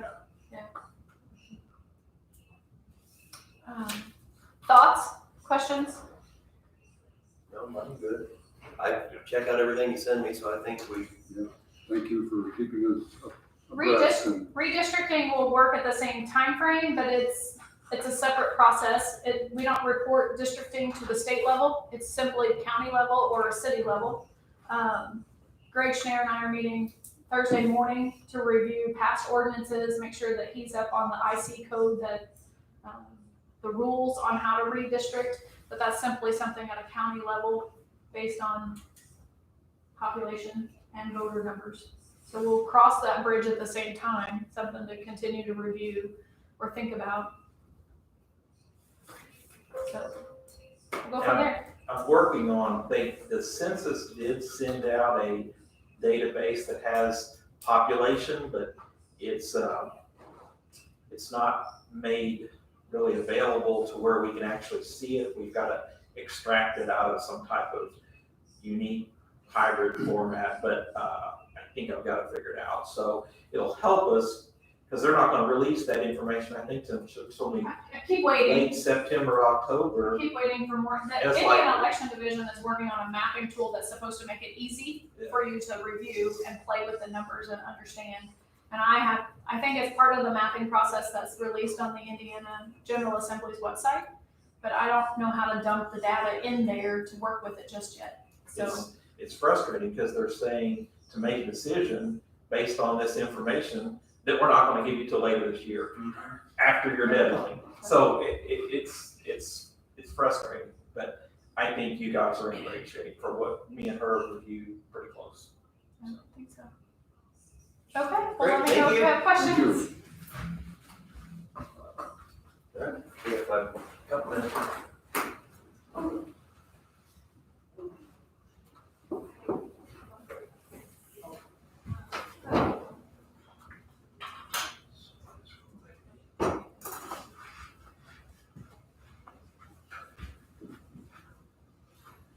Look at this, I have another one, please, Christine.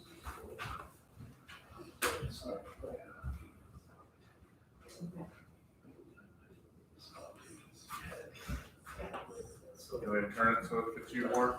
I just was looking if there was any comments or questions, which there's not.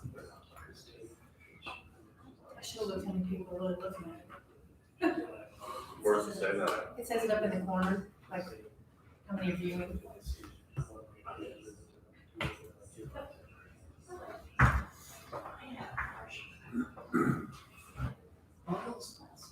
Watch it later. Let's do it. Watch it later. It's Bainbridge. Bainbridge two, we got two governors. Kind of a strange configuration. This last thing, 5 minutes.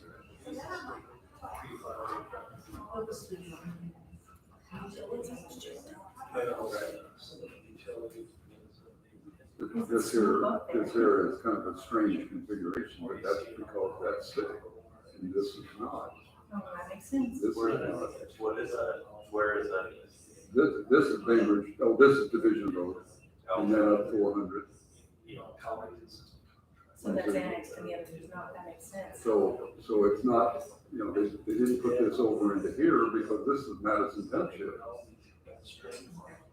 This is Bainbridge, so it's not tied to this either. Running in through there.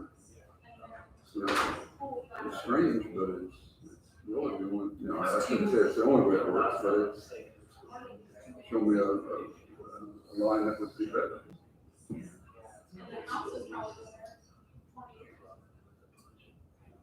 So that's how it's currently? This is how it is currently. But the new maps don't change it very much.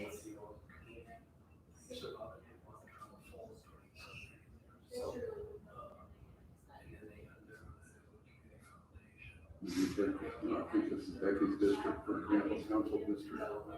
And so when she's campaigning, you know, she's all the way out of here, gets up into here, and it's kind of strange. Because over here, because this really is not, that's Craig's.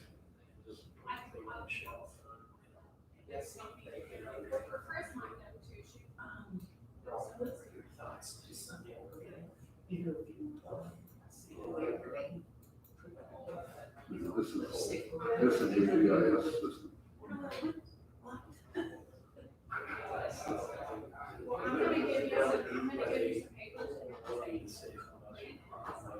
That would be ideal. But I don't want to feel like. I don't, yeah, I mean, These lines through Marion Township, for example, and through Harbison Township. They're all along fire district lines.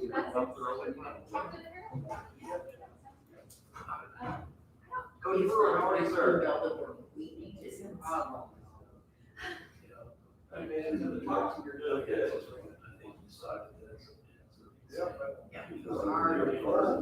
They don't have a fire hydrant, just Jackson County, Jackson County. What paper? Newspaper. The Herald. like you're not getting it. today. You just, I thought that was fun. I don't know if they have an office. It says they approved to the third floor of the old National Bank. This, I see where you're going from, this, yeah, this. They are down there. Right, 'cause they're talking about the big one down across the Coach, sorry about that. Y'all have a nice day. No, I'm not. They are going away on I guarantee it. What is? You can go look if you want, but I bet you $1. I agree. That's, I can't hear what you're saying. I guess he's looking for the Herald office. That's the problem. Oh. Not here.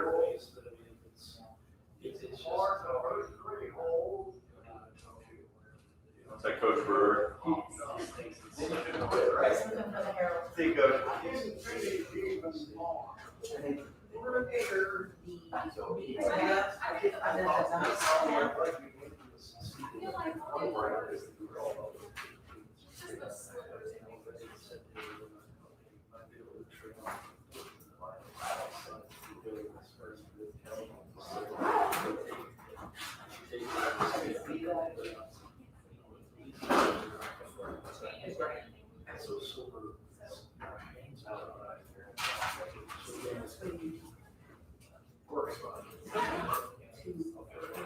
That was a vitamin with teas.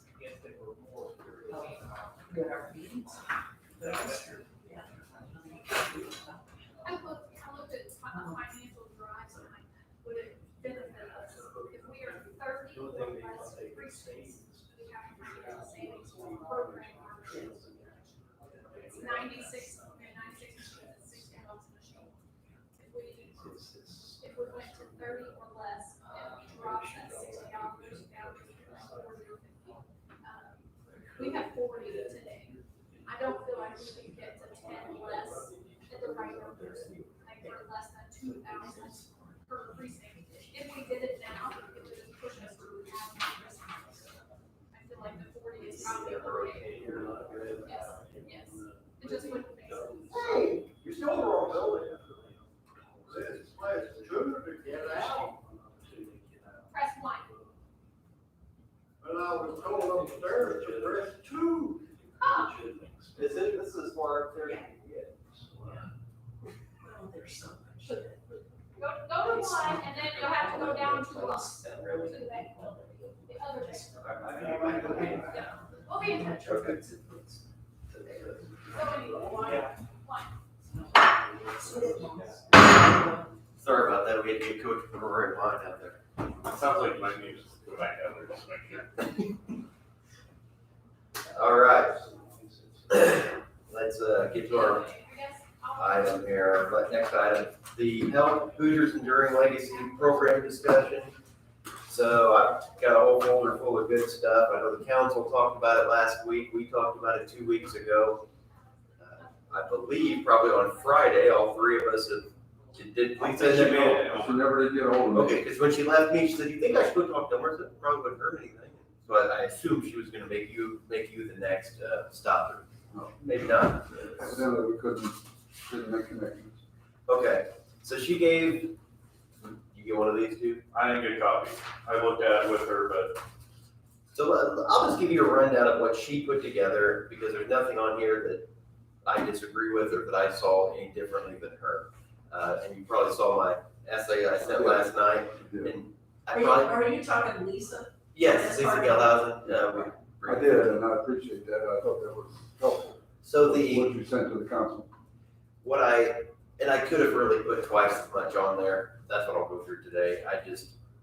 You don't know when to start and stop with this, because it's very, like, I think your word was, it's very intensive. Last time I think we were here, and so I'll go over what Lisa put together, because this is some of the same things that I, anyway, I'll just go over it this way. So we have to have a GMS account. That's just a way to put the application in. I thought we had one from that grant that we did with or that I'm in the process with CSRS, but that's through What did you call it? GMS. GMS. I don't, Grant government. management Grant services. management. So they have one. Lisa said that, we don't. I guess you I verify. kind of looked and didn't find one either. And so The short version of the first several things she has on here is that they are willing to help us. They're willing to help us put the application together. I have to be the one to submit it, so I have to put a digital signature on it, but she's willing to help put together a list of our existing plans, which I think one of you for the project, I don't know if it was for the sewer project or for the trails project, put together some of our own comprehensive plans and some of those other documents that we've had around the county. So they want us to put some of those things in. We have to put in a letter of interest. We have to put a list together of 5 to 7 members of a core advisory team. So we'd have to pick some people that would be a part of this. The county council would have to do a resolution stating that they will commit $20,000 for the community coordinator. I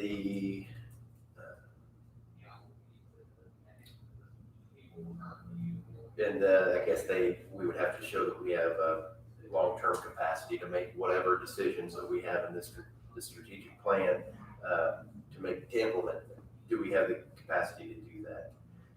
We would set up 4 different committees, as I put in that email. One with e-connectivity, wellness, quality of place, local economy, strengthen those. Those committees would have meetings, and it would basically put together that plan that we talked about. It'll be a resiliency plan, it'll be an investment plan. Our commitment has to be 30% of our funds. So 30% of $8.3 million will round up to $2.5 million. So we would still have considerable amount of our funds available to do with that wouldn't be tied into this program. So if we wanted to give money to Patoka Water for a project, or St. Anthony Water, or Ireland Water, or TriCap, or local business, or the health department, whatever, we can make allocations to those over and above this. The last time, I think the council president was here and he said, well, what's the carrot? Why is this worthwhile? And my understanding at that time, several weeks ago, was that we would have the opportunity to try to get $1 million at the end of it. But as Lisa and I read through some of the language, it says that the 12 selected will be given this, not may or in the running for, you get selected, you're one of the 12, you're going to get $1 million to go into your project plan, your SIP. So what I put in that email to everybody last night was my thoughts on it, and Lisa had this thought, was if we were going to put money into this downtown project, for example, we partnered with the city of Jasper, that $1 million that we get through the HELP program could go for sewer infrastructure, water infrastructure, stuff that will benefit the courthouse building and our buildings and the community as a whole, as this is the county seat. It could be something that could help with that project, or if we came up with a different project. So it's the expense of having an employee. Let's say it's $70,000 a year for this employee when you count the benefits and everything that would go into it.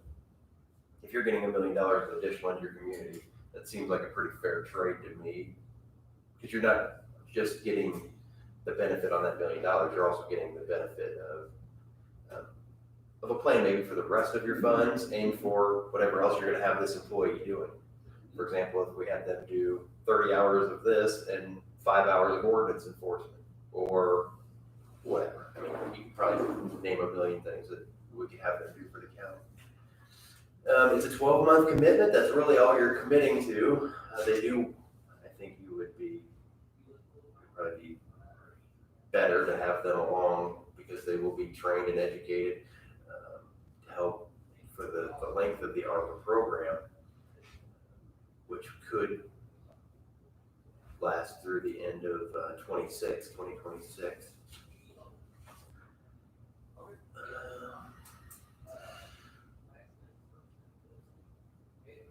The way she put it, I think she mentioned Perry County.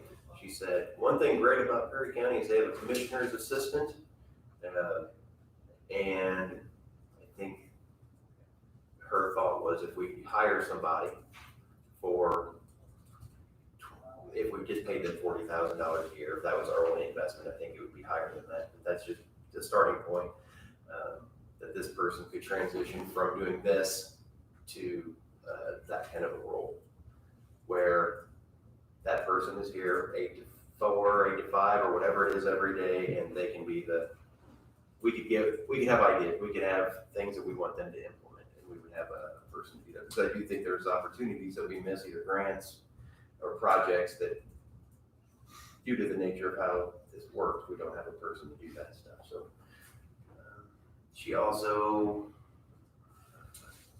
well, let's just stop there and take a breath there. Does anybody have any thoughts or questions on this? So Are you still looking at teaming? When, for example, the one project you mentioned was the downtown revitalization. Are we looking at teaming with municipalities? it surprised me, but I reached out to Mayor Von der Hoek last week, and he said he wasn't familiar with the program, but that he agreed that when you collaborate, you're more likely to be successful, and that he would be, we could talk about that. And then I did email to Ken Seacard and Mr. Swinhammer, but I just did that recently, so they haven't responded yet. But I did have some communication with Mayor Von der Hoek. So I think that would definitely be the way we would want to approach it if we went forward with it. And did Lisa think that was a good idea? She thought, yes, that was the way to do it. What else do I have? And I think if we do that, we want to, like you said, you reached out to them and reach out to them again, perhaps, or do they have to be part of it? In other words, could we team with Jasper and not Huntingburg, for example, or? I think it depends on the project. Well, with the project, yes, but I mean, for the application of the grant, in other words. I think if we had it in our heads that we were gonna move forward with the path, one of the bike paths between Jasper and Huntingburg was important, that would be one where it'd make real sense to have Huntingburg, Jasper, and DuBois County together, because we're using roads from all of us, or resources where that would make sense. I think we would just have to make a determination who it makes the most sense to partner with, if anyone. Yeah. And First of all, they have to want to partner with us. And then does it matter as far as project wise, when we apply for this, the projects they're not part of the application project, am I right? Other than, if you recall, a couple months ago, we had to put together a list of what we would use these things for, and they were kind of general in nature. That would be turned into them. We turn that in, but. You're talking about what we submitted to ROI for the other grant, the 20% grant. No, I think it had to do with ARC. We had to give them Okay. a list of what we would use the first portion of funding for, and what the second one for. We'd have a plan, so we turned that in, but it's, again, it says e-connectivity. That can be a lot of things, or health, quality of place, those things are kind of broad. And So, you mentioned the council would have to approve the funding of this position. We would have to create the position. Yes, but the funding can be part of the ARPA funds. correct. And the council still, that is still their responsibility to manage those. But just clarifying, it wouldn't be out of the county general or other tax generated funds. It would come from the ARPA funds. Or we could do that without the help program at all. We could already, let's say help never came along, we can use money from ARPA to hire an administrator. Employee that would do the same exact stuff. Right. Maybe they would spend hours each week learning about the program, making sure we're doing it the right way. And I think that's one of the byproducts, if you will, one of the benefits of the application. Even if we're not successful, we may say, but it's still important.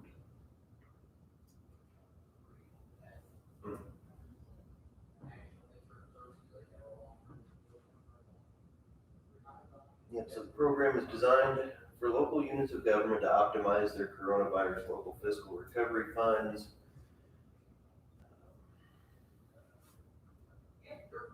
And the what they are advertising this as is that at the end of the 52-week process, you're going to have a dynamic strategic investment plan rooted in those 4 pathways. So I think it would be, we're already doing this in a limited way with the committee that we have. This would probably just help take it to another level. Because, you know, while I'm working on the jail project and whatever I'm doing here, I'm not putting 30 hours a week into that committee or into that, you know, it might be an hour a week. Yeah. And probably if it had more attention paid to it, more would probably get done, so. For what it's worth there. I'd like to open it up to anybody in the crowd have a thought on it. I mean, I think it's a positive thing, you know, I mean, after reading your email, it's hard to undertake, you know, like the council sat there, you know, and a lot of the questions were, well, why do we want to add more overhead to the county? You know, why do we want to spend to create a position that, you know, may not be able to be fulfilled? It's going to have to be a qualified person. So that was one of the issues. I know you probably listened to it. I mean, it's you know, that is a concern. But if, you know, if the carrot is out there that we, being one of the 12, and you could get $1 million to add to our local economy, I think it's a pretty good idea. You know, really, because if we put all of our efforts into filling this, or, you know, putting this application together, and we're not successful, you know, at least we've thought about it, and we put the opportunity out there, and, you know, but, and we wouldn't have to hire that person. You know, we have the resolution, and then I think you just said that, I mean, you know, if we don't get one of the 12, then we're not allowed anything. We don't have to, no, but we could go ahead and, you know, we could go ahead and say there's value in it, even outside of $1 million. But that would be another decision. Right, but I mean, go full force with our application in our Help with Region 15. I don't know, you know, at least if we're gonna do it, I think we should go full force and put all the efforts in and get it done and do it. So, I mean, if that would require a special meeting of the council, I'd be all for it to get that resolution signed. When is your next meeting? It wouldn't work. It's September 27th, I think it is. So, I mean, it would be right at the deadline. Right. And I don't know if it probably has to be advertised. Right. I mean, if we have to have a special, I mean, the resolution. The deadline isn't until October sometime. October 1st. October 1st. Is it October 1st? I think so. I mean, it would be. If you're gonna need a resolution, we can just prepare one, you don't have to advertise a resolution. Oh, you don't. You just have to read it at the meeting. So it may work on the 27th if we get that completed. Just Greg's gotta get one written. Pardon me. Greg would have to have one written. And assuming we could stack everything else up, and then, you know, with the assumption that hopefully the resolution passes. But I agree, I hate to squander any opportunities out there, and if we would not get this, it's a great foundation for the other stuff that'll be coming down the pipe. Right, we're not out anything. Yeah. I don't think. We're out our time and Yeah. effort. You're right, 4 p.m. on October the 1st. Cohorts were announced on, November 5th. Okay, maybe that's what I was looking at.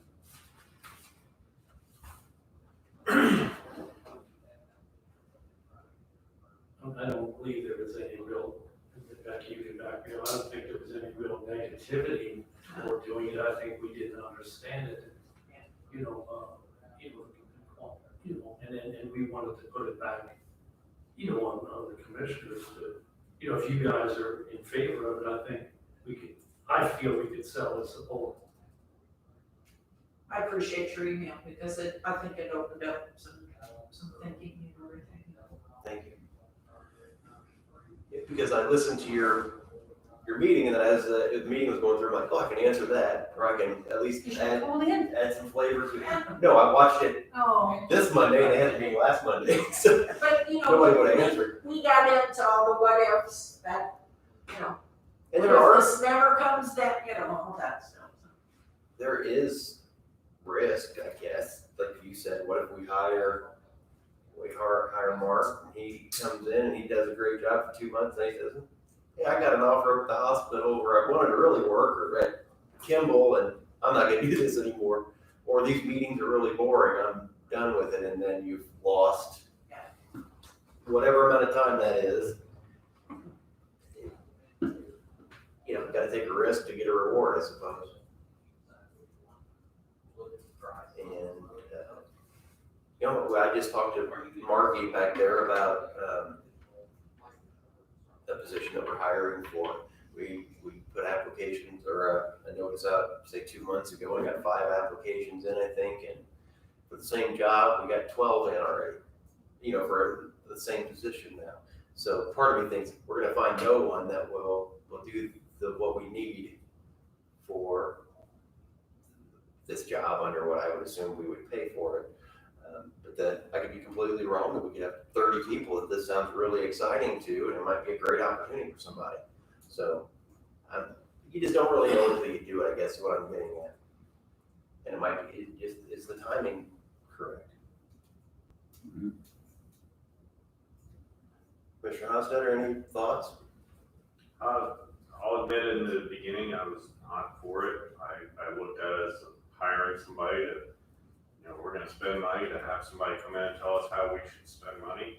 And after sitting down with Lisa and getting a little better understanding of it, I'm much more in favor of it at this point. And, you know, she had mentioned the commissioner's assistant type idea. I agree. I think maybe there's some opportunities there we may lose out on because we're not full-time, always working on, you know, county stuff, whereas an assistant would have, you know, that time. So, yeah, it kind of changed a little bit. And I'm with you. I mean, I think back to just the SERS Wi-Fi hotspot thing. We have $130,000 of investment in improvements of quality of life issues in this county because we took the time to do an application and do the work that goes through all that. Whereas sometimes it's easy to say, man, I really don't have time to use that on top of these other things, where an assistant, we could say, this is what we want you to go for. We want you to get this done. This is, and if they get one grant of $130,000 every 2 years, that's gonna cover the majority of their cost. And I don't like grants. I don't like how the grant system works, because it's just another way of saying, here's taxpayer dollars that we're gonna put stipulations on and you can fight over it. The different units, I don't necessarily like how that works, but that's the nature of how it is. It doesn't matter if I like the process or not.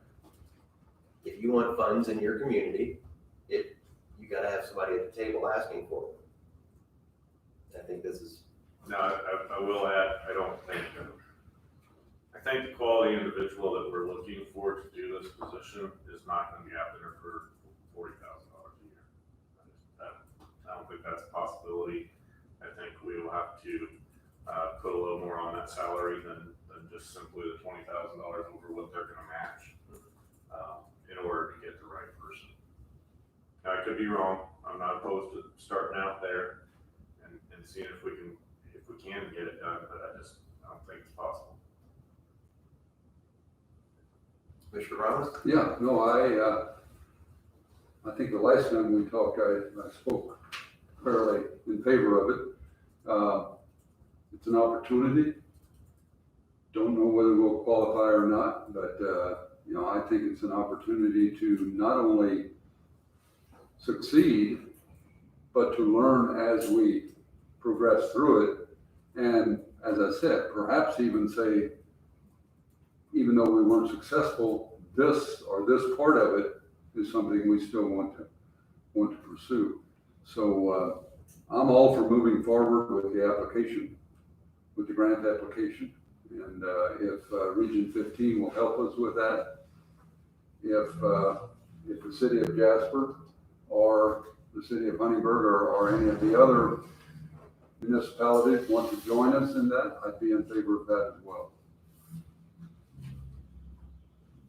So if, I guess on the other hand though, if at the end of the meeting today, Jasper, Huntingburg, and Ferdinand, Birdseye all want to be involved, I think that there may be a negative to having too many people involved because you can't really spread the resources too much probably without diluting the projects you would have. So would you be in favor of doing multiple units partnering with us?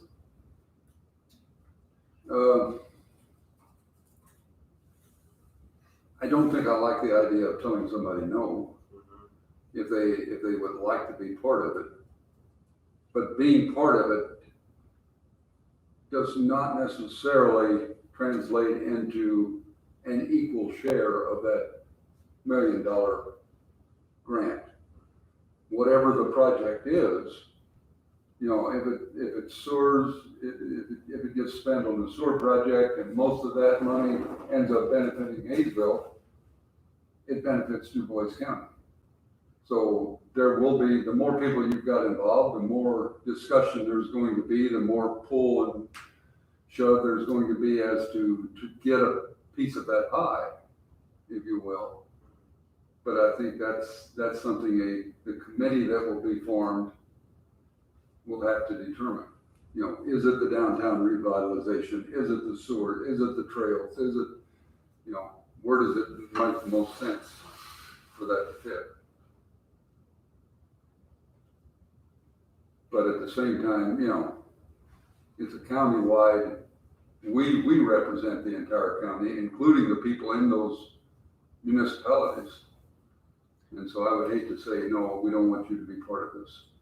To that light, and I'll speak on the sewer district because that's what I'm most familiar with, but if the sewer district was formed and we, you know, spent this first project would be working directly with Jasper to treat sewage from Hayesville, that down the road is going to benefit the other stakeholders as well, because the next project might be St. Henry being sewered into Huntingburg or Brettsville into Ferdinand, or, you know, it's just the beginning. It's not the end of the project. And the same would be true of the trails plan. Not so much the downtown revitalization, but this is the, you know, the county seat, so. It, one of the big benefits out of this, I think, is that SIP, the strategic investment plan that will be developed. And that will hopefully be, well, we'll certainly consider countywide investments. So whatever that committee, that group, that person, that group determines are the best way to invest the funds that are available.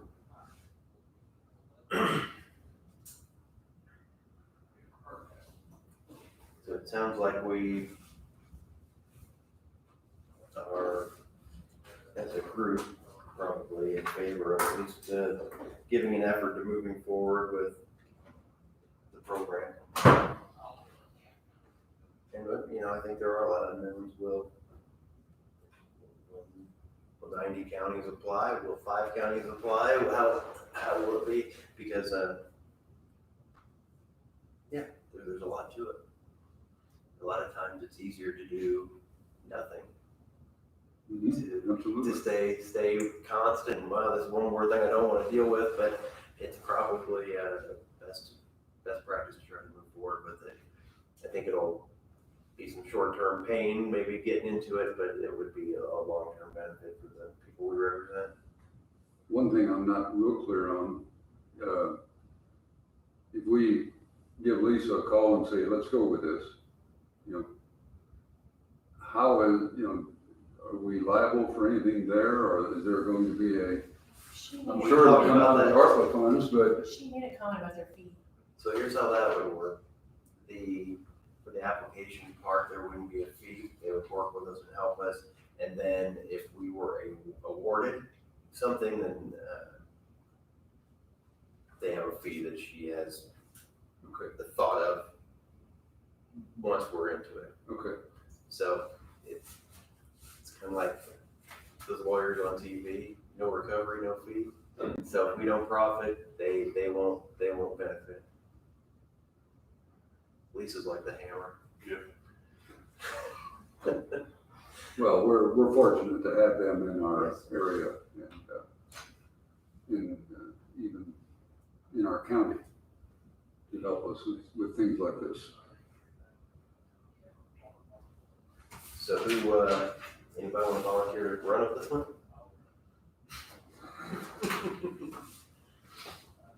I will help out any way I can.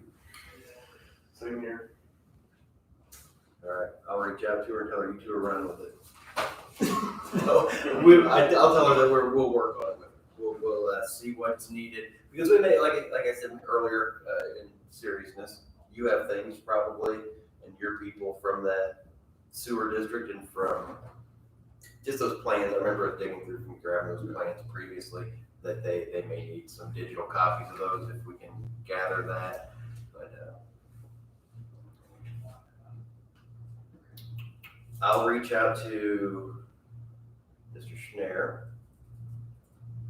Do we have any opposition from the two council members that are here of having him put a resolution together for your consideration at your next meeting for the $20,000? And do you think we should start with the resolution? From what I've read, we have to have a resolution that says you'll put out $20,000. Do we start at $20,000 and just? I guess I don't understand how that part would work, because it's obviously going to cost. Sounds like a minimum. Would we have to create the position first, and then they would create the pay? Well, they're not creating the pay with a resolution. The resolution doesn't necessarily The create that. resolution It says just- that you would take that $20,000 towards that salary. But if there's no salary, you put it towards. We resolve to make available. Should this happen and this happen, then Yeah. we will do this. And that's like us. I don't think we create the position until we were awarded or selected, I guess. I think we would agree to if you stated minimum of 20,000. Yeah. I think that's what they're asking for. I mean, that's what the grant requires, is a minimum of 20,000. Yeah. If we end up hiring somebody and pay more than that, as you pointed out a while ago, you can still come back and do that. I'm curious if we approached it, would it better our position for the grant if we agreed to pay that position more? Do you know? I mean, to get a higher quality person right, potentially. if we're applying and saying, hey, we're gonna take this $20,000 and that should cover their, that's gonna cover the insurance and benefits portion. But we're gonna make their salary $50,000. Is that gonna better us on the grant application? And if it is, do we go ahead and set that, sooner rather than later? Or we could put that our intention would be to pay the person better than the minimum. Right. In an effort to attract the best qualified person for the position. But I don't know how you do that. It sounds like when they're asking for a minimum of $20,000, so you're gonna pay more. It seems like it's in the writing there. And I'd have to reread it again. I took it as you have to at least commit, minimum of $20,000. I see what he's saying, I though. think He's saying, that hey, we're willing to pay 13. 60 for this because we want to, that's how invested we want to be. Because all things are equal and we agreed to pay 40 in county wide. That's all the others we were getting into, I think you're right. I think that could be somehow worked into the grant narrative. But as far as the resolution is concerned, I think that's gonna be a checkbox. Right. Whenever we turn the application in, we've got a document signed by these folks saying, look, we've done. Right. Because they'll go through and say, do they have everything that we need first? If they don't, we'll throw you out immediately. Mhm.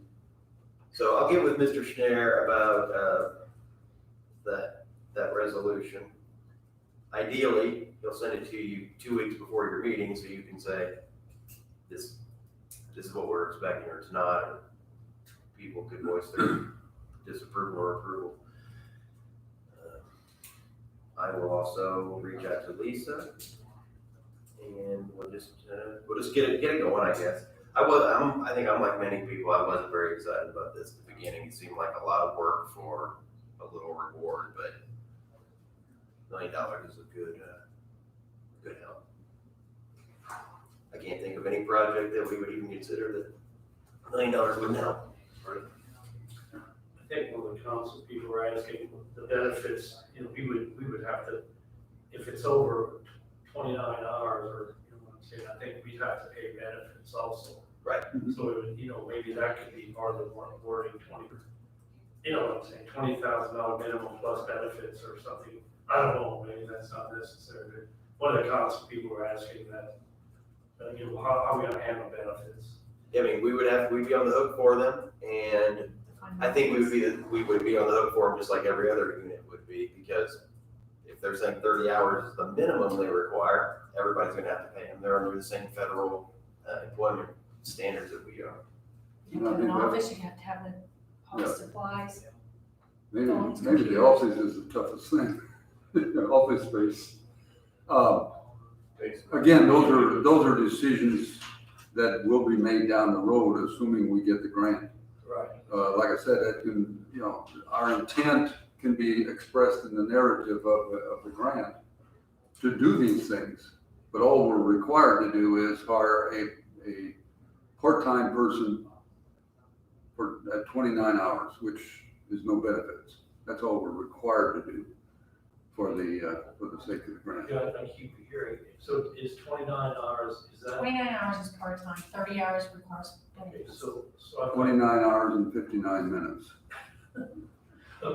Okay, so we wouldn't have to, technically, we wouldn't have to pay benefits. Right. If we. No, we would. No. Because this one says this job's a 30-hour minimum. So it's not part-time, it's full-time. That's where my Okay, confusion is. if that's the case, Yeah, this has to be a benefited position. if they're actually calling for 30 hours, then we would, you're right. That's what- Qualifications, requirements, ability to devote minimum 30 hours Okay, a week to this role, but preferably more. okay. Well, and that's to this role, so if we hire this person and expect them to do anything else, they have to work more than 30 hours a week, because 30 hours has to be devoted to this. Yes. So my idea would be, if we make it a 35-hour position, they get 5 hours to do something else, or if it's a 40-hour position, they get 10 hours to do Something else. something at the direction of the And, board. and another bridge that'll have to be crossed is, if we do this as a team, with the municipalities, how are we gonna fund it? How are we gonna fund it as a team? So that's a bridge that'll have to be crossed as well. I don't know that that position would be funded as a team. I don't know. The 30 hours, we may say, It's kind of complicated, when you start adding another town or. and that's where Lisa will help us a great deal with. I keep thinking of Jasper, if they're a partner, I think we would probably be the lead agency. We would be the one that hires the person, would manage them, would pay their benefit. Could they chip in 10,000 that first year? Possibly, and that would be their token to say, that way that their interests are also included in that plan, Right. strategic plan. That way they're like, well, they could find some value in that, I think, for sure. But I think one entity, you almost have to have one person in charge of the position. Yes. Because I think we had some language we discussed last time, of, well, maybe they'll work 15 hours for the city and 15 hours for the county, Well, but I don't think it's gonna work that way. in this case, they're working 30 hours to develop this strategic investment plan. And the strategic investment plan is not just for the county, but for the municipalities as well. If they. Whoever partners with us. So they are getting a benefit out of that. Sure. Now, for the other 10 hours or 5 hours, whatever it is, that's the formula that needs to be worked out. then, you know, that puts us into, let's see, we estimated our share to put into this would be $2.5 million. Do we ask the city to say, okay, if we partner with the city of Jasper, we're putting in $2.5 million. How about you put in $1 million of that 2.5? Or, you I know, think what would happen is they would put in a third of their money, Third of their money as well. just like we are. okay, So if they had $3 million, they would put one in. right. That's what I would. 30%, whatever that is. That's what I would expect anyway. And I feel like if we're gonna partner, you know, if we open it up and we're partnering with Birdman and Birdseye and Honeybird, They do we the should all same. do the same. They do the same. The thing that, Because when you otherwise, do that, it dilutes that $1 million prize. right, because if I'm one of those municipalities, I'm like, well, yeah, I'll sign it, if it costs me nothing, I'm signing on, because I want a piece of that. Does that sound right to you, Elmer? What I mean by that is, Yeah, that I minimum. know what you mean by that, but I'd put a different spin on it and say, I don't think it does, except that it dilutes the decision-making process, because it's still going for county, for Du Bois County. Even if it's all spent right here and around the square in Jasper, it's still all Du Bois County. But it does dilute the decision-making process. We would not be the lone agency making that decision.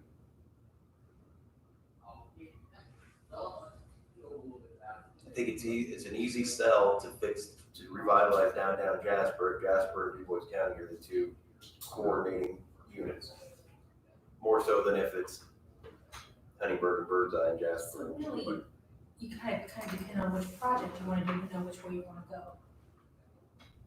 But you're not supposed to know your project, you're not supposed to know the project. That's the point of the strategic investment plan. You're supposed to find your projects at the end, but you gotta pick your partners at the beginning. Well, that was why my approach to this was like, I mean, how do you give me the art money? I know exactly what I would spend it on. You know, why do I need to hire somebody for $40,000 a year and give them benefits? Tell me what I But you pretty already much know. already know. You know, I'm not sure I know. I think there's only one project that we really need to do. There's some projects that we would like to do, but one's needed. And I'd argue there's two, and one of them's already being taken care of with the broadband thing. There's already. And see, I disagree with broadband because I think technology on broadband is gonna change, and I think we're gonna lay millions of dollars of wire in the ground, and 10 years later, we're gonna be like, we don't use those wires anymore, and everything's wireless. Kind of like satellite TV disrupted cable TV. But, no, I mean, But I'm with you. I mean, I see where you're coming from. So back to what I asked then is, if you don't really know what your projects are, do you partner with other people or do you not? I think you back into it. So we don't know what our projects are, but we do. We know what projects we want to put forward in this thing. And then you back into it. So if we approach this from the sewer district point of view, maybe we want to take on more partners, but ideally, I think we would take on Jasper in the beginning because the biggest portion of that project, the one that needs to get done the most, would involve Jasper and Du Bois County. And Jasper needs some things to make that work, as well as Du Bois County needs some things to make that work. So it would be a really nice partnership. If you go from the point of view of the downtown revitalization, again, it's Jasper. If you could do trails, maybe your partner would be Honeybird, because the first leg of that would be to connect Jasper and Honeybird via, the trail out by the ballparks. I would back into it. I think another thing that the municipalities will have to consider when we ask them, do you want to join us? And I hadn't thought of this, is that third of your ARPA money. You're going to commit a third of your ARPA money to this way of, to the SIP, to the Strategic Investment Plan. Now, you're going to have input into how that Strategic Investment Plan is developed, but you're going to submit a third of your ARPA funds to that plan. And that plan, there'll be multiple projects in that plan. And although, 80% of this $1 million may go toward the sewer districts, there might be some other project that also gets funded out of that $1 million. gonna say, are they gonna want a third of their percentage then? It's only 30%. 30%. It's not a true 30. No, I meant. No, you're right. I mean, that's what I said. There's gonna be a push and shove there. I realize there is. But I do think between just the downtown and the sewer, that takes care of itself. You blow through 30% of our money, 30% of theirs, and that $1 million can probably be eaten up with those two projects that I believe, I don't know, I think that money would go pretty quickly. But Yeah, but they all may we're have doing, the same, like I say, if you ask Huntingburg, you say, well, we don't wanna commit 30% of our funds to that. We wanna spend it the way we wanna spend it. Okay. and I don't believe the mayor of Jasper is available until later this week, so I'll try to catch up with him too, and just get a feel for what he thinks. And, you know, if we're gonna tell Lisa to go ahead, she can be talking to these people too. She's probably better salesman than I would be about it. She can. She already has she knows their wish list too. Yeah, that's right.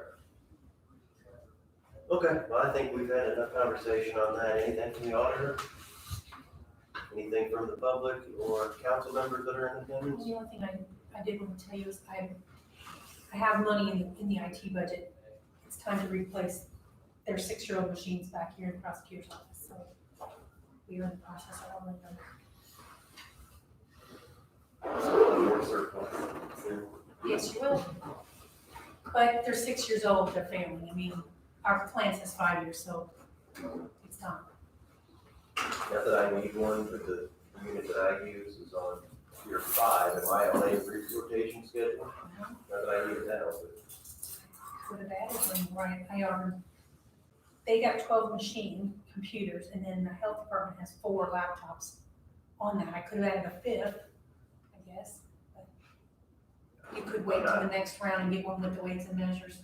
And not the weights and measures, the veteran services, they're on location too. any other business?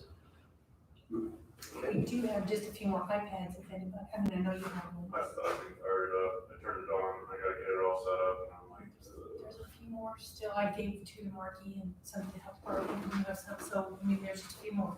you have to have an Apple ID and all that stuff, and I don't. So,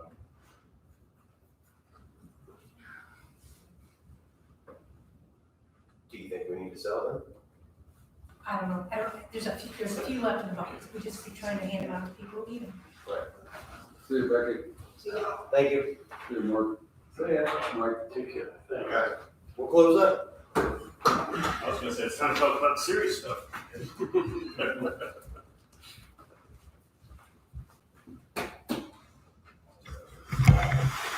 Going home with a big stack of papers today. Did you want to see any of these?